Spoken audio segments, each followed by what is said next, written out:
Jonathan Harker's journal. The 5th of October, afternoon. For some time after our meeting this morning, I could not think. The new phases of things leave my mind in a state of wonder, which allows no room for active thought.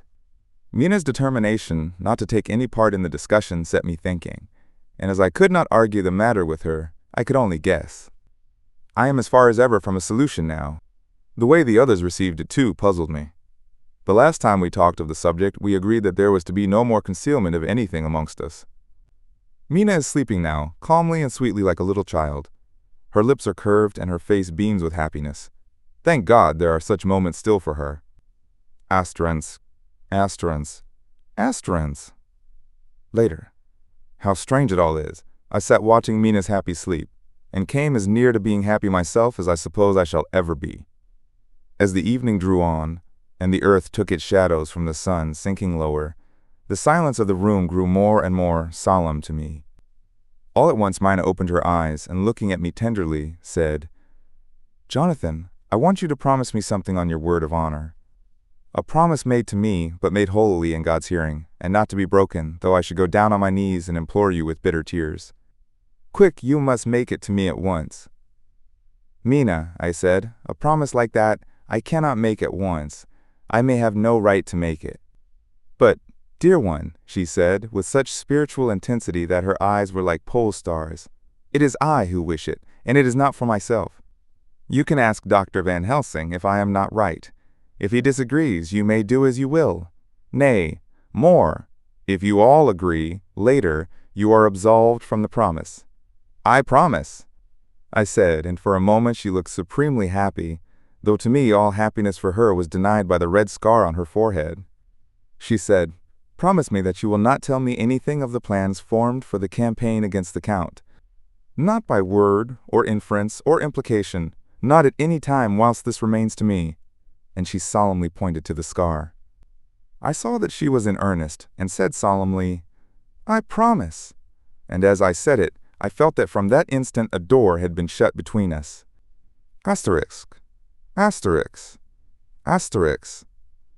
Later, midnight. Mina has been bright and cheerful all the evening. So much so that all the rest seemed to take courage, as if infected somewhat with her gaiety. As a result, even I myself felt as if the pall of gloom which weighs us down were somewhat lifted. We all retired early. Mina is now sleeping like a little child. It is a wonderful thing that her faculty of sleep remains to her in the midst of her terrible trouble. Thank God for it, for then at least she can forget her care. Perhaps her example may affect me as her gaiety did tonight. I shall try it. Oh, for a dreamless sleep. Nobskeimsol, the 6th of October, morning. Another surprise. Mina woke me early, about the same time as yesterday, and asked me to bring Dr. Van Helsing. I thought that it was another occasion for hypnotism, and without question went for the professor. He had evidently expected some such call, for I found him dressed in his room. His door was ajar, so that he could hear the opening of the door of our room. He came at once. As he passed into the room, he asked Mina if the others might come too. "No," she said quite simply, "it will not be necessary. You can tell them just as well. I must go with you on your journey." Dr. Van Helsing was as startled as I was. After a moment's pause, he asked, "But why?" "You must take me with you. I am safer with you, and you shall be safer too." "But why, dear Madam Mina?" "You know that your safety is our solemnest duty. We go into danger, to which you are, or may be, more liable than any of us from circumstances things that have been." He paused, embarrassed. As she replied, she raised her finger and pointed to her forehead. "I know.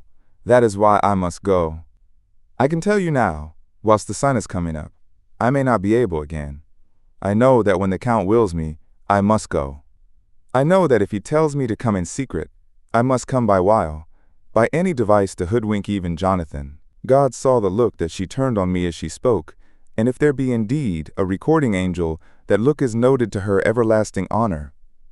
I could only clasp her hand. I could not speak. My emotion was too great for even the relief of tears. She went on, "You men are brave and strong. You are strong in your numbers, for you can defy that which would break down the human endurance of one who had to guard alone. Besides, I may be of service, since you can hypnotize me and so learn that which even I myself do not know." Dr. Van Helsing said very gravely, "Madam Mina, you are, as always, most wise. You shall with us come, and together we shall do that which we go forth to achieve." When he had spoken, Mina's long spell of silence made me look at her. She had fallen back on her pillow, asleep. She did not even wake when I had pulled up the blind and let in the sunlight which flooded the room. Van Helsing motioned to me to come with him quietly. We went to his room, and within a minute Lord Godalming, Dr. Seward, and Mr. Morris were with us also. He told them what Mina had said, and went on. "In the morning we shall leave for Varna. We have now to deal with a new factor, Madam Mina. Oh, but her soul is true. It is to her an agony to tell us so much as she has done, but it is most right, and we are warned in time. There must be no chance lost, and in Varna we must be ready to act the instant when that ship arrives." "What shall we do exactly?" asked Mr. Morris laconically. The professor paused before replying. "We shall at the first board that ship. Then, when we have identified the box, we shall place a branch of the wild rose on it. This we shall fasten, for when it is there none can emerge. So at least says the superstition, and to superstition must we trust at the first. It was man's faith in the early, and it have its root in faith still. Then, when we get the opportunity that we seek, when none are near to see, we shall open the box, and all will be well." "I shall not wait for any opportunity," said Morris. "When I see the box, I shall open it and destroy the monster, though there were 1,000 men looking on, and if I am to be wiped out for it the next moment." I grasped his hand instinctively and found it as firm as a piece of steel. I think he understood my look. I hope he did. "Good boy," said Dr. Van Helsing. "Brave boy. Quincy is all man. God bless him for it. My child, believe me, none of us shall lag behind or pause from any fear. I do but say what we may doubt what we must do. But, indeed, we cannot say what we shall do. There are so many things which may happen, and their ways and their ends are so various, that until the moment we may not say. We shall all be armed, in all ways, and when the time for the end has come, our effort shall not be lack. Now let us today put all our affairs in order. Let all things which touch on others dear to us, and who on us depend, be complete, for none of us can tell what, or when, or how, the end may be. As for me, my own affairs are regulate, and as I have nothing else to do, I shall go make arrangements for the travel. I shall have all tickets and so forth for our journey." There was nothing further to be said, and we parted. I shall now settle up all my affairs of earth, and be ready for whatever may come.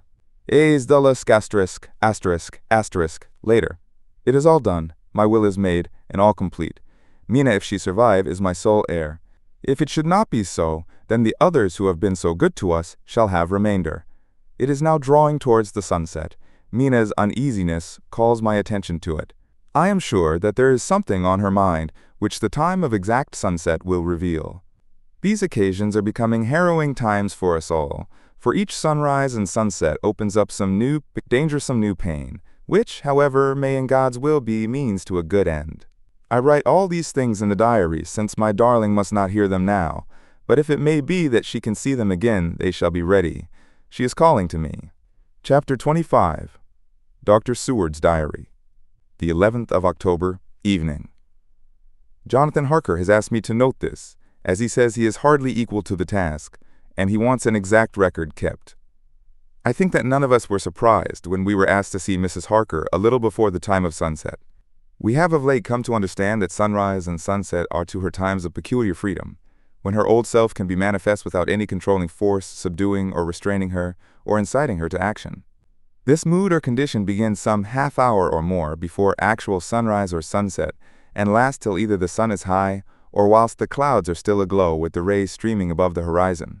At first, there is a sort of negative condition, as if some tie were loosened, and then the absolute freedom quickly follows. When, however, the freedom ceases, the change back or relapse comes quickly, preceded only by a spell of warning silence. Tonight, when we met, she was somewhat constrained, and bore all the signs of an internal struggle. I put it down myself to her making a violent effort at the earliest instant she could do so. A very few minutes, however, gave her complete control of herself. Then, motioning her husband to sit beside her on the sofa, where she was half reclining, she made the rest of us bring chairs up close. Taking her husband's hand in hers, began, "We are all here together in freedom, for perhaps the last time.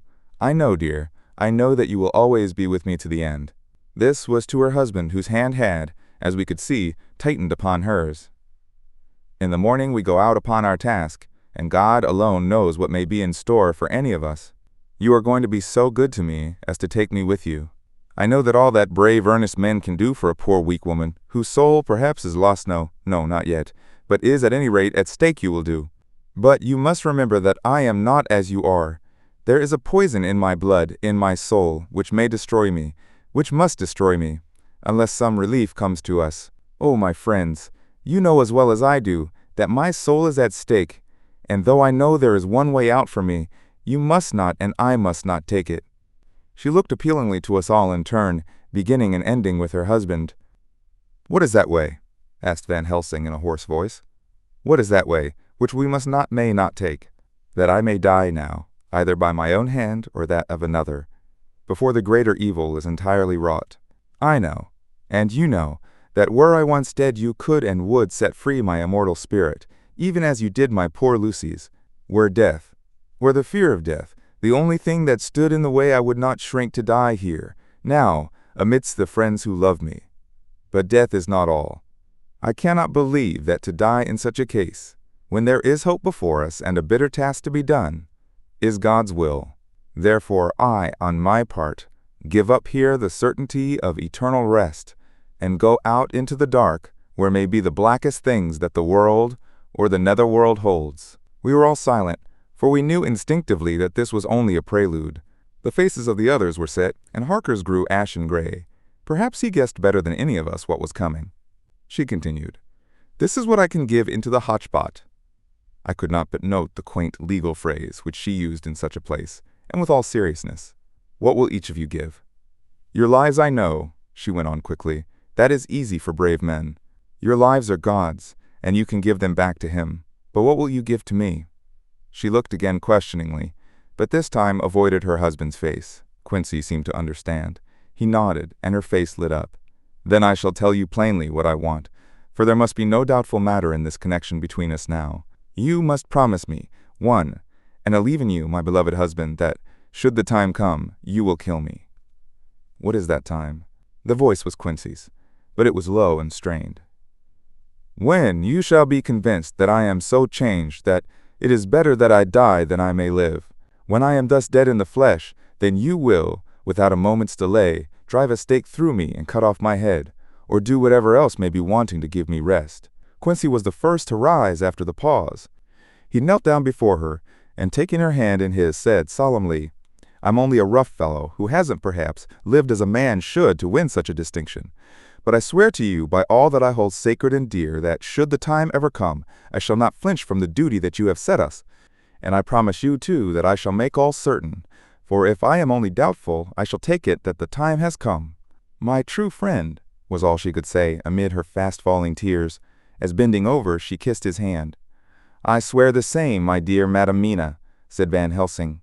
"And I," said Lord Godalming, each of them in turn kneeling to her to take the oath. I followed, myself. Then her husband turned to her wan-eyed, and with a greenish pallor, which subdued the snowy whiteness of his hair, and asked, "And must I, too, make such a promise, O my wife?" "You too, my dearest," she said with infinite yearning of pity in her voice and eyes. "You must not shrink. You are nearest and dearest and all the world to me. Our souls are knit into one for all life and all time. Think, dear, that there have been times when brave men have killed their wives and their womenkind, to keep them from falling into the hands of the enemy. Their hands did not falter any the more, because those that they loved implored them to slay them. It is men's duty towards those whom they love, in such times of sore trial. And oh, my dear, if it is to be that I must meet death at any hand, let it be at the hand of him that loves me best. Dr. Van Helsing, I have not forgotten your mercy in poor Lucy's case. To him who loved, she stopped with a flying blush and changed her phrase, to him who had best right to give her peace. If that time shall come again, I look to you to make it a happy memory of my husband's life, that it was his loving hand which set me free from the awful thrall upon me. Again I swear, came the professor's resonant voice. Mrs. Harker smiled, positively smiled, as with a sigh of relief she leaned back and said, "And now, one word of warning, a warning which you must never forget. This time, if it ever come, may come quickly and unexpectedly, and in such case you must lose no time in using your opportunity. At such a time I myself might be nay, if the time ever comes, shall beleagued with your enemy against you. One more request," she became very solemn as she said this. "It is not vital and necessary like the other, but I want you to do one thing for me, if you will." We all acquiesced, but no one spoke. There was no need to speak. "I want you to read the burial service." She was interrupted by a deep groan from her husband. Taking his hand in hers, she held it over her heart and continued, "You must read it over me some day. Whatever may be the issue of all this fearful state of things, it will be a sweet thought to all or some of us. You, my dearest, will I hope read it, for then it will be in your voice in my memory for ever come what may. But, oh, my dear one," he pleaded, "death is afar off from you." "Nay," she said, holding up a warning hand, "I am deeper in death at this moment than if the weight of an earthly grave lay heavy upon me." "Oh, my wife, must I read it?" he said before he began. "It would comfort me, my husband," was all she said, and he began to read when she had got the book ready. How could anyone tell of that strange scene, its solemnity, its gloom, its sadness, its horror, and withal, its sweetness? Even a skeptic, who can see nothing but a travesty of bitter truth in anything holy or emotional, would have been melted to the heart had he seen that little group of loving and devoted friends kneeling round that stricken and sorrowing lady, or heard the tender passion of her husband's voice, as in tones so broken with emotion that often he had to pause, he read the simple and beautiful service from the burial of the dead. Two cannot go on words, and voice sail bittery me. Now, hastrix, hastrix, hastrix. She was right in her instinct. Strange as it all was, bizarre as it may hereafter seem even to us who felt its potent influence at the time, it comforted us much, and the silence, which showed Mrs. Harker's coming relapse from her freedom of soul, did not seem so full of despair to any of us as we had dreaded. Jonathan Harker's Journal, the 15th of October, Varna. We left Charing Cross on the morning of the 12th, got to Paris the same night, and took the places secured for us in the Orient Express. We traveled night and day, arriving here at about 5 o'clock. Lord Godalming went to the consulate to see if any telegram had arrived for him, whilst the rest of us came on to this hotel, the Odysseus. The journey may have had incidents. I was, however, too eager to get on, to care for them. Until the Tsarina Catherine comes into port, there will be no interest for me in anything in the wide world. Thank God. Mina as well, and looks to be getting stronger. Her color is coming back. She sleeps a great deal. Throughout the journey, she slept nearly all the time. Before sunrise and sunset, however, she is very wakeful and alert, and it has become a habit for Van Helsing to hypnotize her at such times. At first some effort was needed, and he had to make many passes, but now she seems to yield at once, as if by habit, and scarcely any action is needed. He seems to have power at these particular moments to simply will, and her thoughts obey him. He always asks her what she can see and hear. She answers to the first, "Nothing. All is dark." And to the second, "I can hear the waves lapping against the ship and the water rushing by, canvas and cordage strain, and masts and yards creak. The wind is high, I can hear it in the shrouds, and the bow throws back the foam." It is evident that the Tsarina Catherine is still at sea, hastening on her way to Varna. Lord Godalming has just returned. He had 4 telegrams, one each day since we started, and all to the same effect, that the Tsarina Catherine had not been reported to Lloyd's from anywhere. He had arranged before leaving London that his agent should send him every day a telegram saying if the ship had been reported. He was to have a message even if she were not reported, so that he might be sure that there was a watch being kept at the other end of the wire. We had dinner and went to bed early. Tomorrow we are to see the vice-consul and to arrange, if we can, about getting on board the ship as soon as she arrives. Van Helsing says that our chance will be to get on the boat between sunrise and sunset. The Count, even if he takes the form of a bat, cannot cross the running water of his own volition, and so cannot leave the ship, as he dare not change to man's form without suspicion, which he evidently wishes to avoid. He must remain in the box. If, then, we can come on board after sunrise, he is at our mercy, for we can open the box and make sure of him, as we did of poor Lucy, before he wakes. What mercy he shall get from us will not count for much. We think that we shall not have much trouble with officials or the seamen. Thank God! This is the country where bribery can do anything, and we are well supplied with money. We have only to make sure that the ship cannot come into port between sunset and sunrise without our being warned, and we shall be safe. Judge Moneybag will settle this case, I think. ********* The 16th of October. Mina's report still the same. Lapping waves and rushing water, darkness and favoring winds. We are evidently in good time, and when we hear of the Tsarina Catherine, we shall be ready. As she must pass the Dardanelles, we are sure to have some report. Nimes, **********. The 17th of October. Everything is pretty well fixed now, I think, to welcome the Count on his return from his tour. Godalming told the shippers that he fancied that the box sent aboard might contain something stolen from a friend of his, and got a half consent that he might open it at his own risk. The owner gave him a paper telling the captain to give him every facility in doing whatever he chose on board the ship, and also a similar authorization to his agent at Varna. We have seen the agent, who was much impressed with Godalming's kindly manner to him, and we are all satisfied that whatever he can do to aid our wishes will be done. We have already arranged what to do in case we get the box open. If the Count is there, Van Helsing and Seward will cut off his head at once and drive a stake through his heart. Morris and Godalming and I shall prevent interference, even if we have to use the arms which we shall have ready. The professor says that if we can so treat the Count's body, it will soon after fall into dust. In such case there would be no evidence against us, in case any suspicion of murder were aroused. But even if it were not, we should stand or fall by our act, and perhaps some day this very script may be evidence to come between some of us and a rope. For myself, I should take the chance only too thankfully if it were to come. We mean to leave no stone unturned to carry out our intent. We have arranged with certain officials that the instant the Tsarina Catherine is seen, we are to be informed by a special messenger.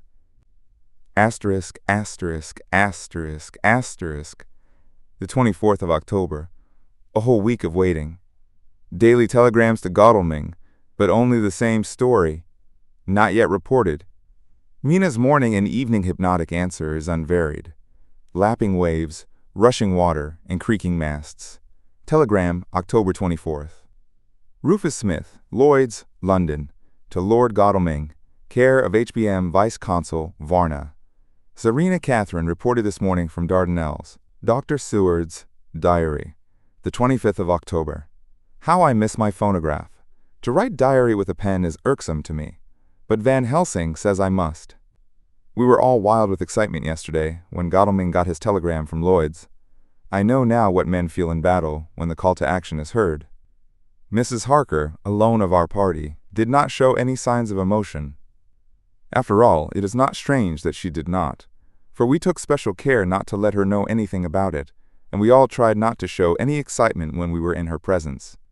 In old days she would, I am sure, have noticed, no matter how we might have tried to conceal it, but in this way she is greatly changed during the past 3 weeks. The lethargy grows upon her, and though she seems strong and well, and is getting back some of her color, Van Helsing and I are not satisfied. We talk of her often. We have not, however, said a word to the others. It would break poor Harker's heart, certainly his nerve if he knew that we had even a suspicion on the subject. Van Helsing examines, he tells me, her teeth very carefully, while she is in the hypnotic condition, for he says that so long as they do not begin to sharpen, there is no active danger of a change in her. If this change should come, it would be necessary to take steps. We both know what those steps would have to be, though we do not mention our thoughts to each other. We should neither of us shrink from the task awful though it be to contemplate. Euthanasia is an excellent and a comforting word. I am grateful to whoever invented it, It is only about 24 hours' sail from the Dardanelles to here. At the rate the Tsarina Catherine has come from London, she should therefore arrive sometime in the morning, but as she cannot possibly get in before then, we are all about to retire early. We shall get up at 1 o'clock so as to be ready. Time asterisk, asterisk, asterisk, asterisk, the 25th of October, noon. No news yet of the ship's arrival. Mrs. Harker's hypnotic report this morning was the same as usual, so it is possible that we may get news at any moment. We men are all in a fever of excitement, except Harker, who is calm. His hands are cold as ice, and an hour ago I found him whetting the edge of the great Gurkha knife which he now always carries with him. It will be a bad lookout for the Count if the edge of that kukri ever touches his throat, driven by that stern, ice-cold hand. Van Helsing and I were a little alarmed about Mrs. Harker today. About noon she got into a sort of lethargy which we did not like. Although we kept silence to the others, we were neither of us happy about it. She had been restless all the morning, so that we were at first glad to know that she was sleeping. When, however, her husband mentioned casually that she was sleeping so soundly that he could not wake her, we went to her room to see for ourselves.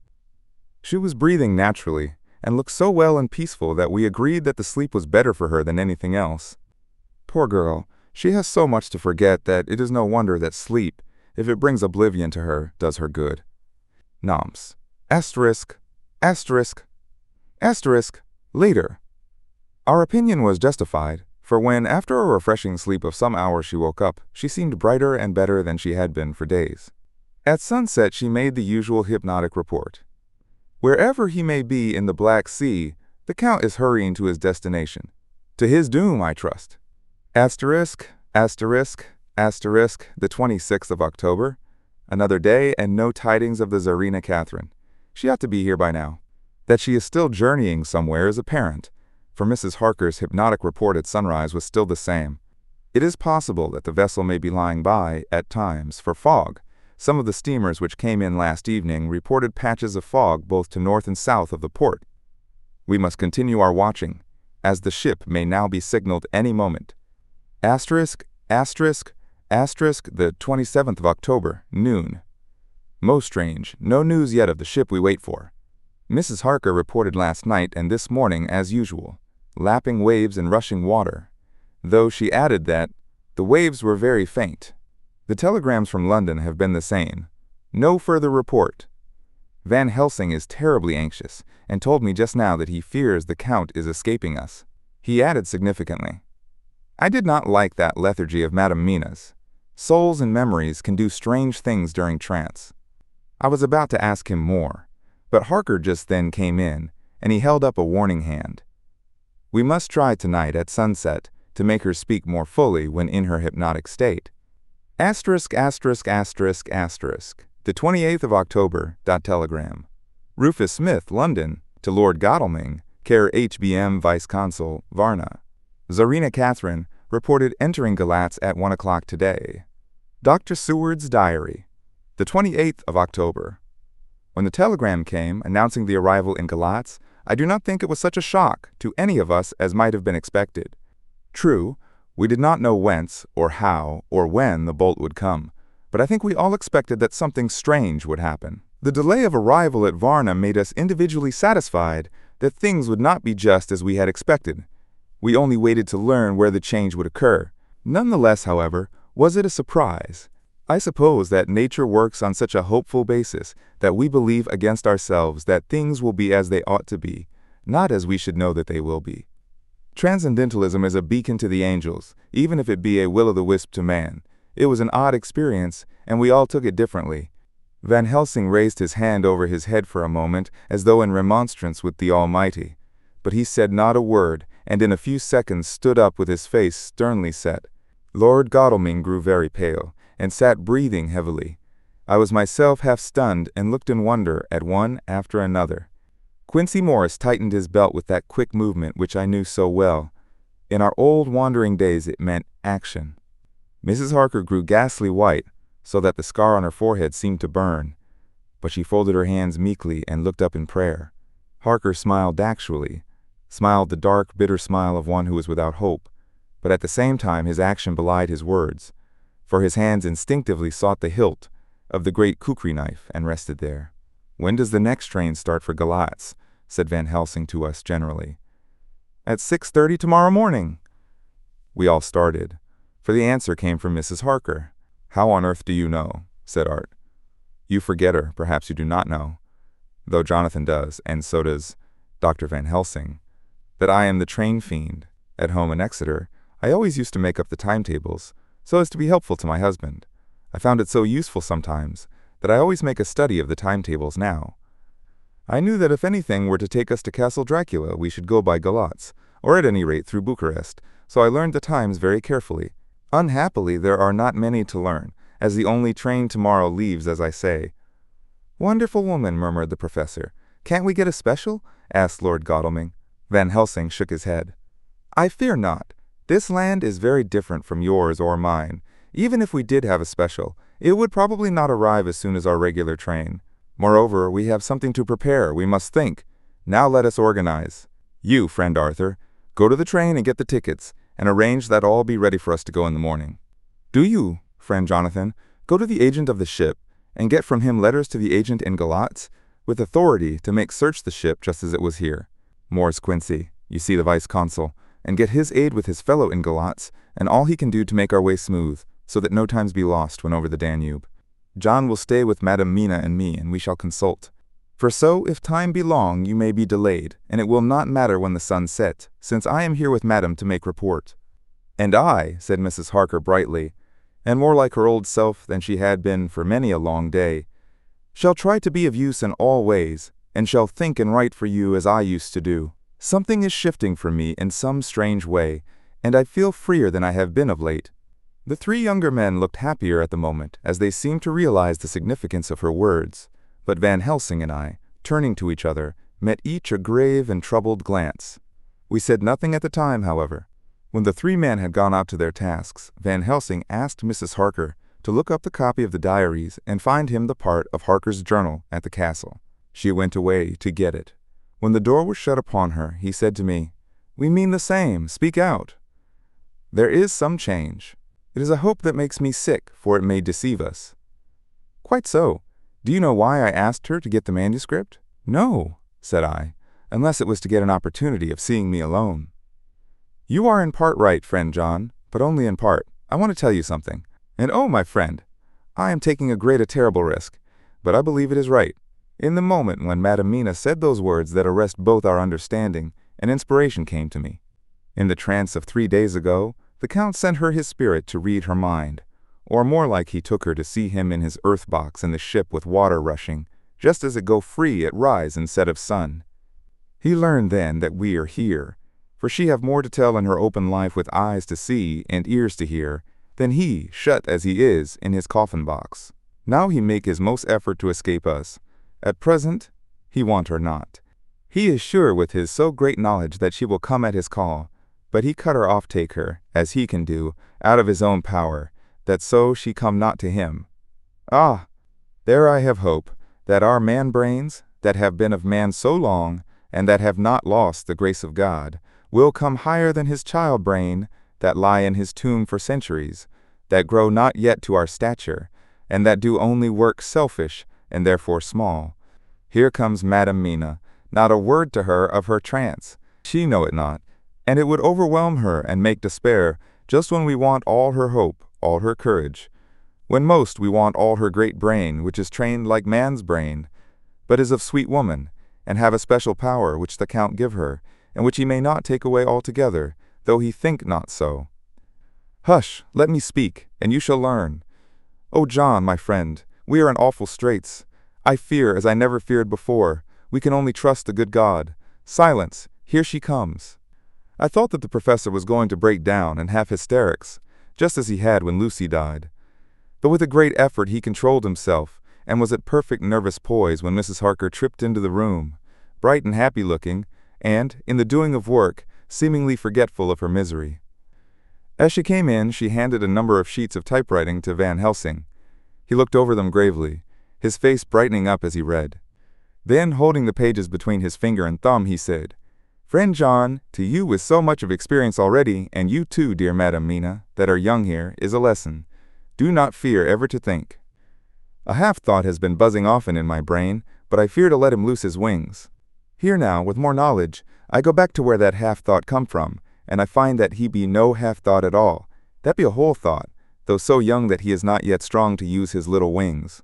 Nay, like the ugly duck of my friend Hans Andersen, he be no duck thought at all, but a big swan thought that sail nobly on big wings, when the time come for him to try them. See, I read here what Jonathan have written.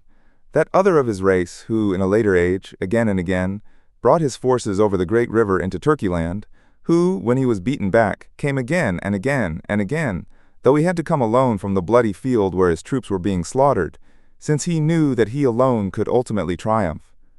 What does this tell us? Not much. No, the Count's child thought see nothing. Therefore he speaks so free. Your man thought see nothing. My man thought see nothing, till just now. No. But there comes another word from someone who speak without thought, because she too know not what it might mean, just as there are elements which rest, yet when in nature's course they move on their way and they touch then poof. And there comes a flash of light heaven-wide that blind and kill and destroy some, but that show up all earth below for leagues and leagues. Is it not so? Well, I shall explain. To begin, have you ever studied the philosophy of crime? Yes and no. You, John, yes, for it is a study of insanity. You, no, Madam Mina, for crime touch you not but once. Still, your mind works true, and argues not a particulari ad universale. There is this peculiarity in criminals. It is so constant, in all countries and at all times, that even police, who know not much from philosophy, come to know it empirically, that it is. That is to be empiric. The criminal always work at one crime, that is the true criminal who seems predestinate to crime, and who will of none other. This criminal has not full man-brain. He is clever and cunning and resourceful, but he be not of man's stature as to brain. He be of child-brain and much. Now this criminal of ours is predestinate to crime also. He too have child-brain, and it is of the child to do what he have done. The little bird, the little fish, the little animal, learn not by principle, but empirically, and when he learn to do, then there is to him the ground to start from, to do more. Dos pusanto, said Archimedes, give me a fulcrum, and I shall move the world. To do once is the fulcrum whereby child-brain become man-brain, and until he have the purpose to do more, he continue to do the same again every time, just as he have done before. Oh, my dear, I see that your eyes are opened, and that to you the lightning flash show all the leagues, for Mrs. Harker began to clap her hands and her eyes sparkled. He went on, now you shall speak. Tell us two dry men of science what you see with those so bright eyes. He took her hand and held it while she spoke. His finger and thumb closed on her pulse, as I thought instinctively and unconsciously, as she spoke. The Count is a criminal, and of criminal type. Nordau and Lombroso would so classify him, and qua criminal he is of imperfectly formed mind. Thus, in a difficulty he has to seek resource in habit. His past is a clue, and the one page of it that we know and that from his own lips tells that once before, when in what Mr. Morris would call a tight place, he went back to his own country from the land he had tried to invade, and thence, without losing purpose, prepared himself for a new effort. He came again better equipped for his work, and won. So he came to London to invade a new land. He was beaten, and when all hope of success was lost, and his existence in danger, he fled back over the sea to his home, just as formerly he had fled back over the Danube from Turkeyland. Good, good. Oh, you so clever lady, said Van Helsing enthusiastically, as he stooped and kissed her hand. A moment later he said to me, as calmly as though we had been having a sick-room consultation, 72 only, and in all this excitement, I have hope. Turning to her again, he said with keen expectation, but go on, go on. There is more to tell if you will. Be not afraid. John and I know. I do in any case, and shall tell you if you are right. Speak, without fear. I will try to, but you will forgive me if I seem egotistical. Nay, fear not, you must be egotist, for it is of you that we think. Then, as he is criminal, he is selfish, and as his intellect is small, and his action is based on selfishness, he confines himself to one purpose. That purpose is remorseless. As he fled back over the Danube, leaving his forces to be cut to pieces, so now he is intent on being safe, careless of all. So his own selfishness frees my soul somewhat from the terrible power which he acquired over me on that dreadful night. I felt it. Oh, I felt it. Thank God for his great mercy. My soul is freer than it has been since that awful hour, and all that haunts me is a fear lest in some trance or dream he may have used my knowledge for his ends. The professor stood up. He has so used your mind, and by it he has left us here in Varna, whilst the ship that carried him rushed through enveloping fog up to Galatz, where doubtless he had made preparation for escaping from us. But his child mind only saw so far, and it may be that, as ever is in God's providence, the very thing that the evil doer most reckoned on for his selfish good turns out to be his chiefest harm. The hunter is taken in his own snare, as the great psalmist says. For now that he think he is free from every trace of us all, and that he has escaped us with so many hours to him, then his selfish child brain will whisper him to sleep. He think too that as he cut himself off from knowing your mind, there can be no knowledge of him to you. There is where he fail. That terrible baptism of blood which he give you makes you free to go to him in spirit, as you have as yet done in your times of freedom, when the sun rise and set. At such times you go by my volition and not by his. And this power to good of you and others, as you have won from your suffering at his hands. This is now all the more precious, that he know it not, and to guard himself have even cut himself off from his knowledge of our wear. We, however, are not selfish, and we believe that God is with us through all this blackness and these many dark hours.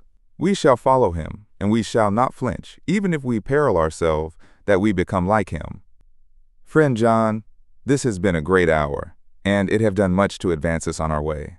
You must be scribe and write him all down, so that when the others return from their work, you can give it to them. Then they shall know as we do. And so I have written it whilst we wait their return, and Mrs. Harker has written with her typewriter all since she brought the MS to us. Chapter 26. Dr. Seward's Diary. The 29th of October. This is written in the train, from Varna to Galatz. Last night we all assembled, a little before the time of sunset. Each of us had done his work as well as he could. So far as thought and endeavor and opportunity go, we are prepared for the whole of our journey and for our work when we get to Galatz. When the usual time came round, Mrs. Harker prepared herself for her hypnotic effort, and after a longer and more serious effort on the part of Van Helsing than has been usually necessary, she sank into the trance. Usually she speaks on a hint, but this time the professor had to ask her questions, and to ask them pretty resolutely, before we could learn anything. At last her answer came. I can see nothing. We are still. There are no waves lapping, but only a steady swirl of water softly running against the hawser.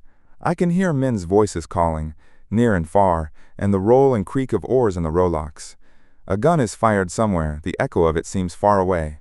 There is tramping of feet overhead, and ropes and chains are dragged along. What is this? There is a gleam of light. I can feel the air blowing upon me. Here she stopped. She had risen, as if impulsively, from where she lay on the sofa, and raised both her hands, palms upwards, as if lifting a weight. Van Helsing and I looked at each other with understanding. Quincy raised his eyebrows slightly and looked at her intently, whilst Harker's hand instinctively closed round the hilt of his kukri. There was a long pause. We all knew that the time when she could speak was passing, but we felt that it was useless to say anything. Suddenly she sat up, and as she opened her eyes said sweetly, Would none of you like a cup of tea? You must all be so tired. We could only make her happy, and so acquiesced. She bustled off to get tea. When she had gone, Van Helsing said, You see, my friends, he is close to land. He has left his earth chest, but he has yet to get on shore. In the night he may lie hidden somewhere, but if he be not carried on shore, or if the ship do not touch it, he cannot achieve the land. In such case he can, if it be in the night, change his form and can jump or fly on shore, as he did at Whitby. But if the day come before he get on shore, then, unless he be carried, he cannot escape. And if he be carried, then the customs men may discover what the box contain. Thus, in fine, if he escape not on shore tonight, or before dawn, there will be the whole day lost to him. We may then arrive in time, for if he escape not at night, we shall come on him in daytime, boxed up and at our mercy, for he dare not be his true self, awake and visible lest he be discovered. There was no more to be said, so we waited in patience until the dawn, at which time we might learn more from Mrs. Harker. Early this morning we listened, with breathless anxiety, for her response in her trance. The hypnotic stage was even longer in coming than before, and when it came, the time remaining until full sunrise was so short that we began to despair. Van Helsing seemed to throw his whole soul into the effort. At last, in obedience to his will, she made reply, "All is dark. I hear lapping water, level with me, and some creaking as of wood on wood." She paused, and the red sun shot up. "We must wait till tonight. And so it is that we are traveling towards Galatz in an agony of expectation. We are due to arrive between 2 and 3 in the morning, but already at Bucharest we are 3 hours late, so we cannot possibly get in till well after sunup. Thus we shall have 2 more hypnotic messages from Mrs. Harker.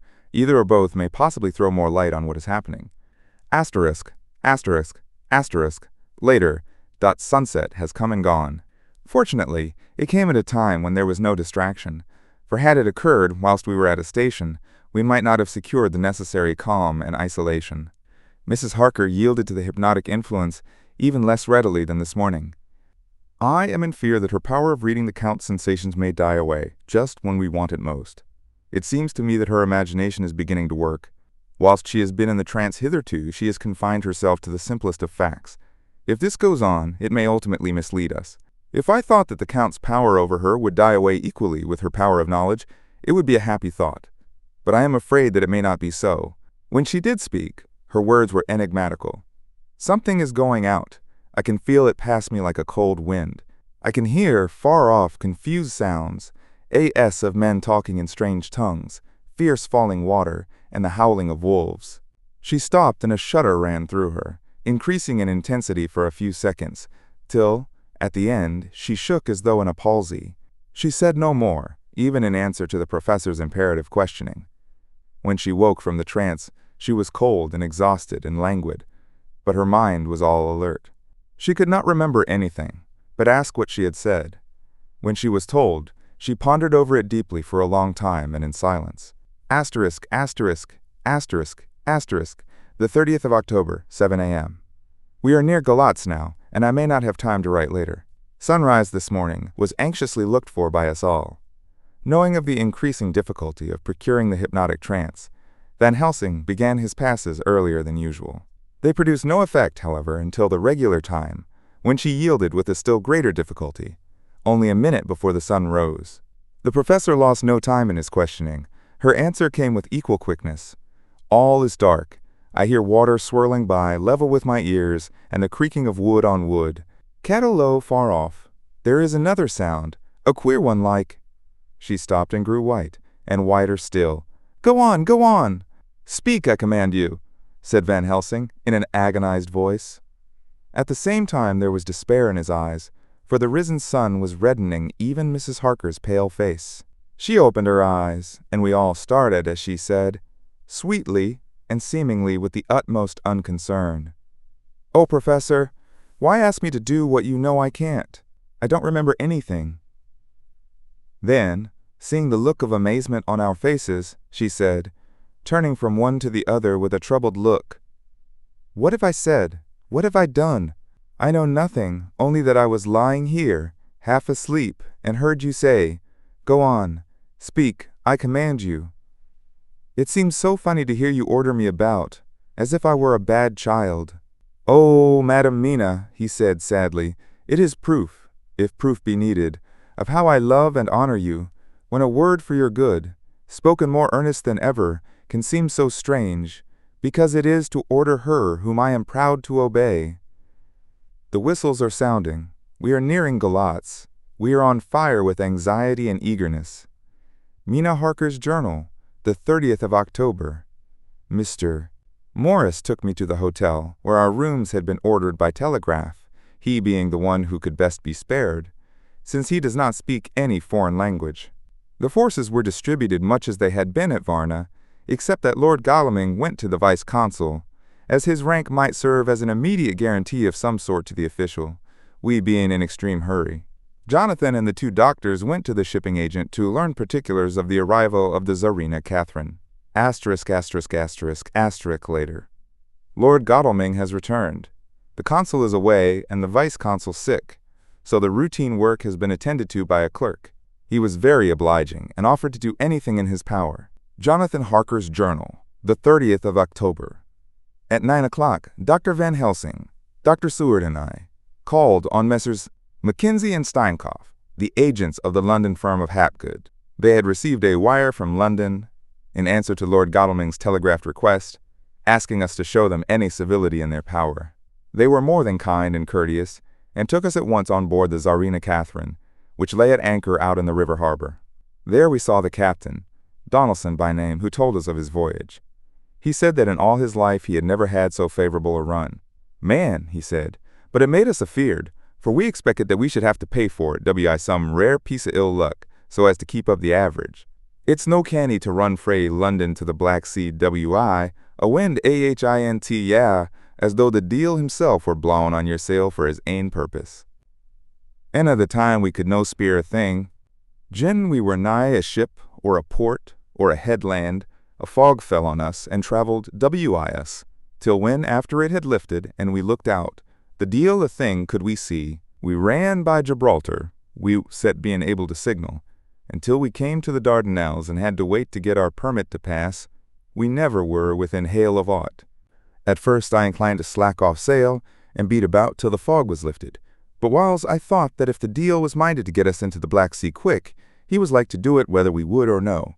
If we had a quick voyage, it would be no to our miscredit the owners, or no hurt to our traffic, and the old mon, who had served his aim purpose, would be decently grateful to us for no hindering him. This mixture of simplicity and cunning, of superstition and commercial reasoning, aroused Van Helsing, who said, "Mine friend, that devil is more clever than he is thought by some, and he know when he meet his match." The skipper was not displeased with the compliment and went on.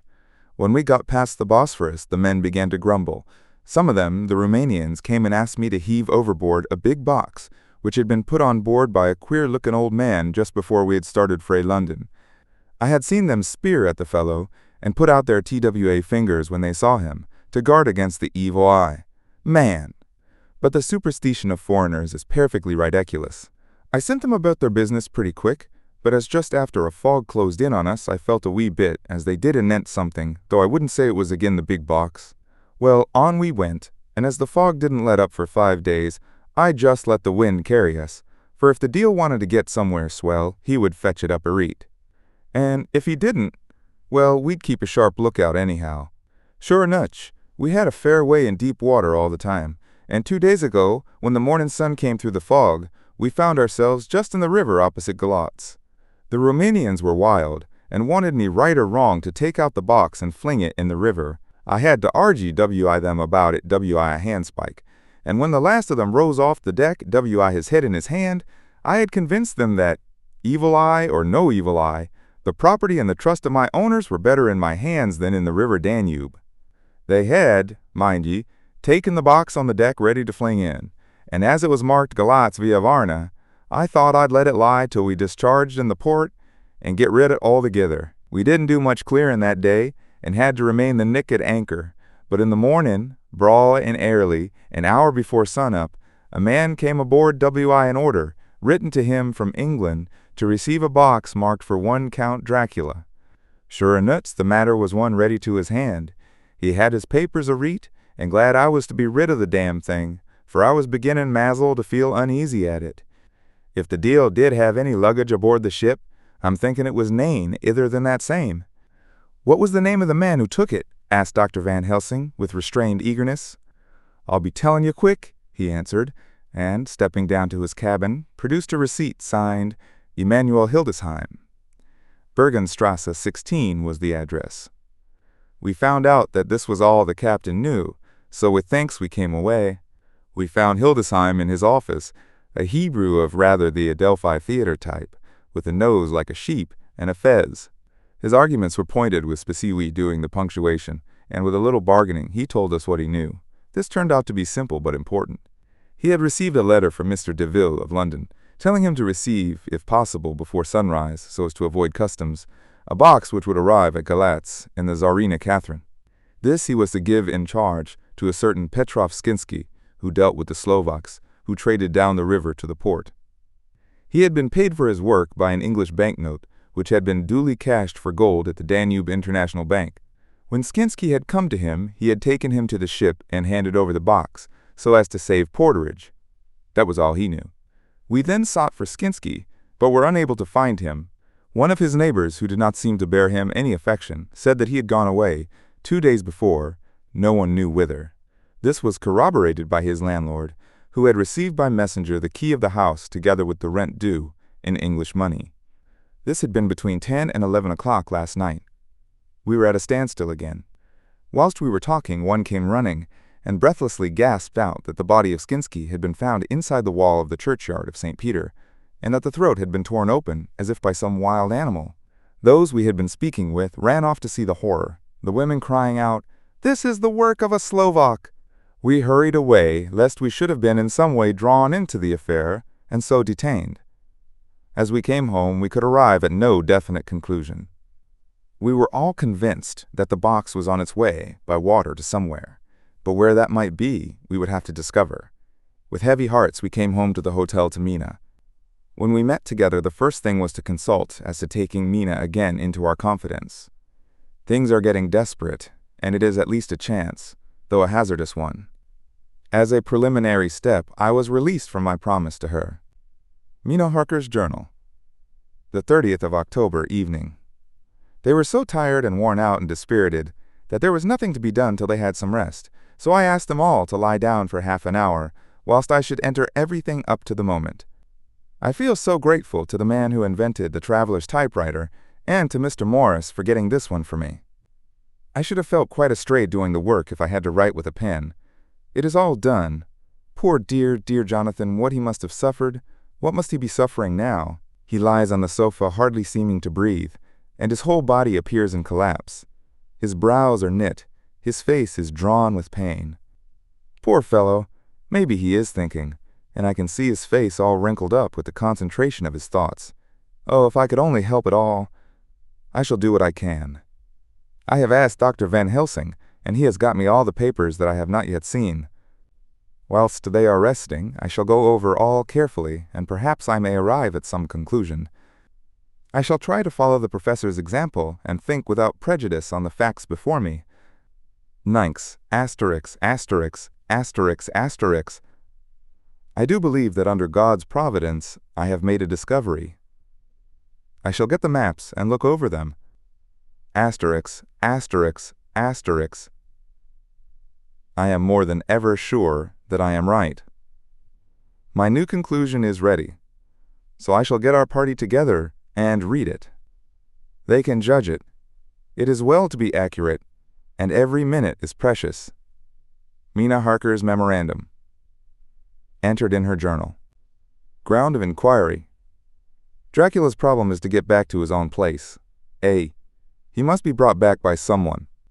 This is evident, for had he power to move himself, as he wished he could go, either as man, or wolf, or bat, or in some other way, he evidently fears discovery or interference, in the state of helplessness in which he must be confined, as he is, between dawn and sunset in his wooden box. How is he to be taken? Here a process of exclusions may help us. By road, by rail, by water? 1. By road. There are endless difficulties, especially in leaving the city. X. There are people, and people are curious, and investigate. A hint, a surmise, a doubt as to what might be in the box, would destroy him. Y. There are, or there may be, customs and octroi officers to pass. Z. His pursuers might follow. This is his highest fear, and in order to prevent his being betrayed, he has repelled, so far as he can, even his victime. 2. By rail, there is no one in charge of the box. It would have to take its chance of being delayed, and delay would be fatal, with enemies on the track. True, he might escape at night, but what would he be if left in a strange place with no refuge that he could fly to? This is not what he intends, and he does not mean to risk it. 3. By water. Here is the safest way, in one respect, but with most danger in another. On the water he is powerless except at night. Even then he can only summon fog and storm and snow and his wolves. But were he wrecked, the living water would engulf him, helpless, and he would indeed be lost. He could have the vessel drive to land, but if it were unfriendly land, wherein he was not free to move, his position would still be desperate. We know from the record that he was on the water, so what we have to do is to ascertain what water. The first thing is to realize exactly what he has done as yet. We may then get a light on what his later task is to be. Firstly, we must differentiate between what he did in London as part of his general plan of action, when he was pressed for moments and had to arrange as best he could. Secondly, we must see, as well as we can surmise it from the facts we know of, what he has done here. As to the first, he evidently intended to arrive at Galatz, and sent envoys to Varna to deceive us, lest we should ascertain his means of exit from England. His immediate and sole purpose, then, was to escape. The proof of this is the letter of instructions sent to Emanuel Hildesheim to clear and take away the box before sunrise. There is also the instruction to Petrov Skinsky. These we must only guess at. But there must have been some letter or message, since Skinsky came to Hildesheim. That, so far, his plans were successful, we know. The Tsarina Catherine made a phenomenally quick journey, so much so that Captain Donaldson's suspicions were aroused, but his superstition united with his canniness played the Count's game for him, and he ran with his favoring wind, through fogs and all, till he brought up blindfold at Galatz. That the Count's arrangements were well made has been proved. Hildesheim cleared the box, took it off, and gave it to Skinsky. Skinsky took ITAND, here we lose the trail. We only know that the box is somewhere on the water, moving along. The customs and the octroi, if there be any, have been avoided. Now we come to what the Count must have done after his arrival on land, at Galatz. The box was given to Skinsky before sunrise. At sunrise the Count could appear in his own form. Here we ask why Skinsky was chosen at all to aid in the work. In my husband's diary, Skinsky is mentioned as dealing with the Slovaks who trade down the river to the port, and the man's remark that the murder was the work of a Slovak showed the general feeling against his class. The Count wanted isolation. My surmise is this, that in London the Count decided to get back to his castle by water as the most safe and secret way. He was brought from the castle by Sigani, and probably they delivered their cargo to Slovaks who took the boxes to Varna, for there they were shipped for London. Thus the Count had knowledge of the persons who could arrange this service. When the box was on land, before sunrise or after sunset, he came out from his box, met Skinsky, and instructed him what to do as to arranging the carriage of the box up some river. When this was done, and he knew that all was in train, he blotted out his traces, as he thought, by murdering his agent. I have examined the map and find that the river most suitable for the Slovaks to have ascended is either the Pruth or the Sereth. I read in the typescript that in my trance I heard cows low and water swirling level with my ears, and the creaking of wood. The Count in his box, then, was on a river in an open boat propelled probably either by oars or poles, for the banks are near and it is working against stream. There would be no such sound if floating downstream. Of course it may not be either the Sereth or the Pruth, but we may possibly investigate further. Now of these two, the Pruth is the more easily navigated, but the Sereth is, at Fundu, joined by the Bistritza, which runs up round the Borgo Pass. The loop it makes is manifestly as close to Dracula's castle as can be got by water. Mina Harker's journal continued. When I had done reading, Jonathan took me in his arms and kissed me. The others kept shaking me by both hands, and Dr. Van Helsing said, "Our dear Madam Mina is once more our teacher. Her eyes have been where we were blinded. Now we are on the track once again, and this time we may succeed. Our enemy is at his most helpless, and if we can come on him by day, on the water, our task will be over. He has a start, but he is powerless to hasten, as he may not leave his box lest those who carry him may suspect. For them to suspect would be to prompt them to throw him in the stream where he perish. This he knows, and will not. Now, men, to our council of war, for, here and now, we must plan what each and all shall do." "I shall get a steam launch and follow him," said Lord Godalming, "and I, horses, to follow on the bank, lest by chance he land," said Mr. Morris. "Good," said the professor, "both good, but neither must go alone. There must be force to overcome force if need be. The Slovak is strong and rough, and he carries rude arms." All the men smiled, for amongst them they carried a small arsenal. Said Mr. Morris, "I have brought some Winchesters. They are pretty handy in a crowd, and there may be wolves." The Count, if you remember, took some other precautions. He made some requisitions on others that Mrs. Harker could not quite hear or understand. We must be ready at all points. Dr. Seward said, "I think I had better go with Quincy. We have been accustomed to hunt together, and we two, well armed, will be a match for whatever may come along. You must not be alone, Art. It may be necessary to fight the Slovaks, and a chance thrust for, I don't suppose these fellows carry guns would undo all our plans. There must be no chances this time. We shall not rest until the Count's head and body have been separated, and we are sure that he cannot reincarnate." He looked at Jonathan as he spoke, and Jonathan looked at me. I could see that the poor dear was torn about in his mind.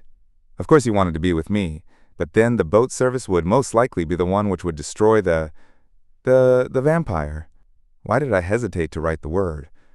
He was silent a while, and during his silence Dr. Van Helsing spoke. "Friend Jonathan, this is to you for twice reasons. First, because you are young and brave and can fight, and all energies may be needed at the last. And again that it is your right to destroy him that which has wrought such woe to you and yours. Be not afraid for Madam Mina. She will be my care if I may. I am old. My legs are not so quick to run as once, and I am not used to ride so long, or to pursue as need be, or to fight with lethal weapons. But I can be of other service. I can fight another way, and I can die, if need be, as well as younger men. Now let me say that what I would is this. While you, my Lord Godalming and friend Jonathan, go in your so swift little steamboat up the river, and whilst John and Quincy guard the bank where perchance he might be landed, I will take Madam Mina right into the heart of the enemy's country. Whilst the old fox is tied in his box, floating on the running stream whence he cannot escape to land where he dares not raise the lid of his coffin box, lest his Slovak carrier should in fear leave him to perish, we shall go in the track where Jonathan went, from Bistritz over the Borgo, and find our way to the castle of Dracula. Here, Madam Mina's hypnotic power will surely help, and we shall find our way all dark and unknown otherwise after the first sunrise, when we are near that fateful place. There is much to be done, and other places to be made sanctify, so that that nest of vipers be obliterated." Here Jonathan interrupted him hotly. "Do you mean to say, Professor Van Helsing, that you would bring Mina, in her sad case and tainted as she is with that devil's illness, right into the jaws of his death trap? Not for the world. Not for heaven or hell." He became almost speechless for a minute, and then went on. "Do you know what the place is? Have you seen that awful den of hellish infamy with the very moonlight alive with grisly shapes, and every speck of dust that whirls in the wind a devouring monster in embryo? Have you felt the vampire's lips upon your throat?" Here he turned to me, and as his eyes lit on my forehead, he threw up his arms with a cry, "Oh, my God, what have we done to have this terror upon us?" And he sank down on the sofa in a collapse of misery. The professor's voice, as he spoke in clear, sweet tones which seemed to vibrate in the air, calmed us all. "Oh, my friend, it is because I would save Madam Mina from that awful place that I would go. God forbid that I should take her into that place. There is wild work to be done there, that her eyes may not see. We men here, all save Jonathan, have seen with their own eyes what is to be done before that place can be purified. Remember that we are in terrible straits. If the Count escape us this time, and he is strong and subtle and cunning, he may choose to sleep him for a century, and then in time our dear one, he took my hand, would come to him to keep him company, and would be as those others that you, Jonathan, saw. You have told us of their gloating lips. You heard their ribald laugh as they clutched the moving bag that the Count threw to them. You shudder, and well may it be. Forgive me that I make you so much pain, but it is necessary. My friend, is it not a dire need, for the which I am giving, possibly, my life? If it were that anyone went into that place to stay, it is I who would have to go to keep them company." "Do as you will," said Jonathan, with a sob that shook him all over. "We are in the hands of God." Nice asterisk. Later, oh, it did me good to see the way that these brave men worked. How can women help loving men when they are so earnest, and so true, and so brave? And, too, it made me think of the wonderful power of money. What can it not do when it is properly applied? And what might it do when basely used? I felt so thankful that Lord Godalming is rich, and that both he and Mr. Morris, who also has plenty of money, are willing to spend it so freely. For if they did not, our little expedition could not start, either so promptly or so well equipped, as it will within another hour. It is not 3 hours since it was arranged what part each of us was to do, and now Lord Godalming and Jonathan have a lovely steam launch, with steam up ready to start at a moment's notice. Dr. Seward and Mr. Morris have half a dozen good horses, well appointed. We have all the maps and appliances of various kinds that can be had. Professor Van Helsing and I are to leave by the 11:40 train tonight for Veresti, where we are to get a carriage to drive to the Borgo Pass. We are bringing a good deal of ready money, as we are to buy a carriage and horses. We shall drive ourselves, for we have no one whom we can trust in the matter. The professor knows something of a great many languages, so we shall get on all right. We have all got arms, even for me a large-bore revolver. Jonathan would not be happy unless I was armed like the rest. Alas, I cannot carry one arm that the rest do. The scar on my forehead forbids that. Dear Dr. Van Helsing comforts me by telling me that I am fully armed as there may be wolves. The weather is getting colder every hour, and there are snow flurries which come and go as warnings. Knox, Jonkrever, nu colderace. It took all my courage to say goodbye to my darling. We may never meet again. Courage, Mina. The professor is looking at you keenly. His look is a warning. There must be no tears. Now, unless it may be that God will let them fall in gladness. Jonathan Harker's Journal. October 30th. Night. I am writing this in the light from the furnace door of the steam launch. Lord Godalming is firing up. He is an experienced hand at the work, as he has had for years a launch of his own on the Thames, and another on the Norfolk Broads. Regarding our plans, we finally decided that Mina's guess was correct, and that if any waterway was chosen for the Count's escape back to his castle, the Sereth and then the Bistritza at its junction would be the one. We took it, that somewhere about the 47th degree north latitude would be the place chosen for the crossing the country between the river and the Carpathians. We have no fear in running at good speed up the river at night. There is plenty of water, and the banks are wide enough apart to make steaming, even in the dark, easy enough. Lord Godalming tells me to sleep for a while, as it is enough for the present for one to be on watch. But I cannot sleep, how can I, with the terrible danger hanging over my darling, and her going out into that awful place? My only comfort is that we are in the hands of God. Only for that faith it would be easier to die than to live, and so be quit of all the trouble. Mr. Morris and Dr. Seward were off on their long ride before we started. They are to keep up the right bank, far enough off to get on higher lands where they can see a good stretch of river and avoid the following of its curves. They have, for the first stages, 2 men to ride and lead their spare horses 4 in all, so as not to excite curiosity. When they dismiss the men, which shall be shortly, they shall themselves look after the horses. It may be necessary for us to join forces. If so, they can mount our whole party. One of the saddles has a movable horn, and can be easily adapted for Mina, if required. It is a wild adventure we are on. Here, as we are rushing along through the darkness, with the cold from the river seeming to rise up and strike us, with all the mysterious voices of the night around us, it all comes home. We seem to be drifting into unknown places and unknown ways, into a whole world of dark and dreadful things. Godalming is shutting the furnace door. Asterisk, asterisk, asterisk, the 31st of October. Still hurrying along. The day has come, and Godalming is sleeping. I am on watch. The morning is bitterly cold. The furnace heat is grateful, though we have heavy fur coats. As yet we have passed only a few open boats, but none of them had on board any box or package of anything like the size of the one we seek. The men were scared every time we turned our electric lamp on them, and fell on their knees and prayed. Asterisk, asterisk, asterisk, asterisk, the 1st of November evening. No news all day. We have found nothing of the kind we seek. We have now passed into the Bistritza, and if we are wrong in our surmise, our chance is gone. We have overhauled every boat, big and little.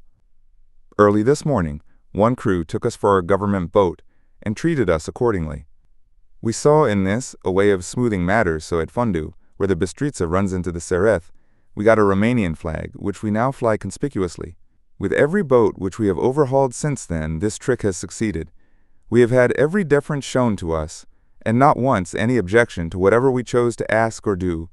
Some of the Slovaks tell us that a big boat passed them, going at more than usual speed, as she had a double crew on board. This was before they came to Fundu, so they could not tell us whether the boat turned into the Bistritza or continued on up the Sereth.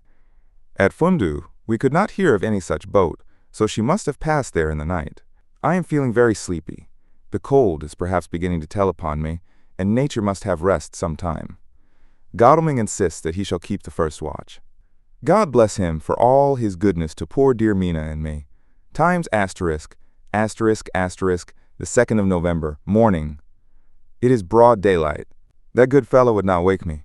He says it would have been a sin to, for I slept peacefully and was forgetting my trouble.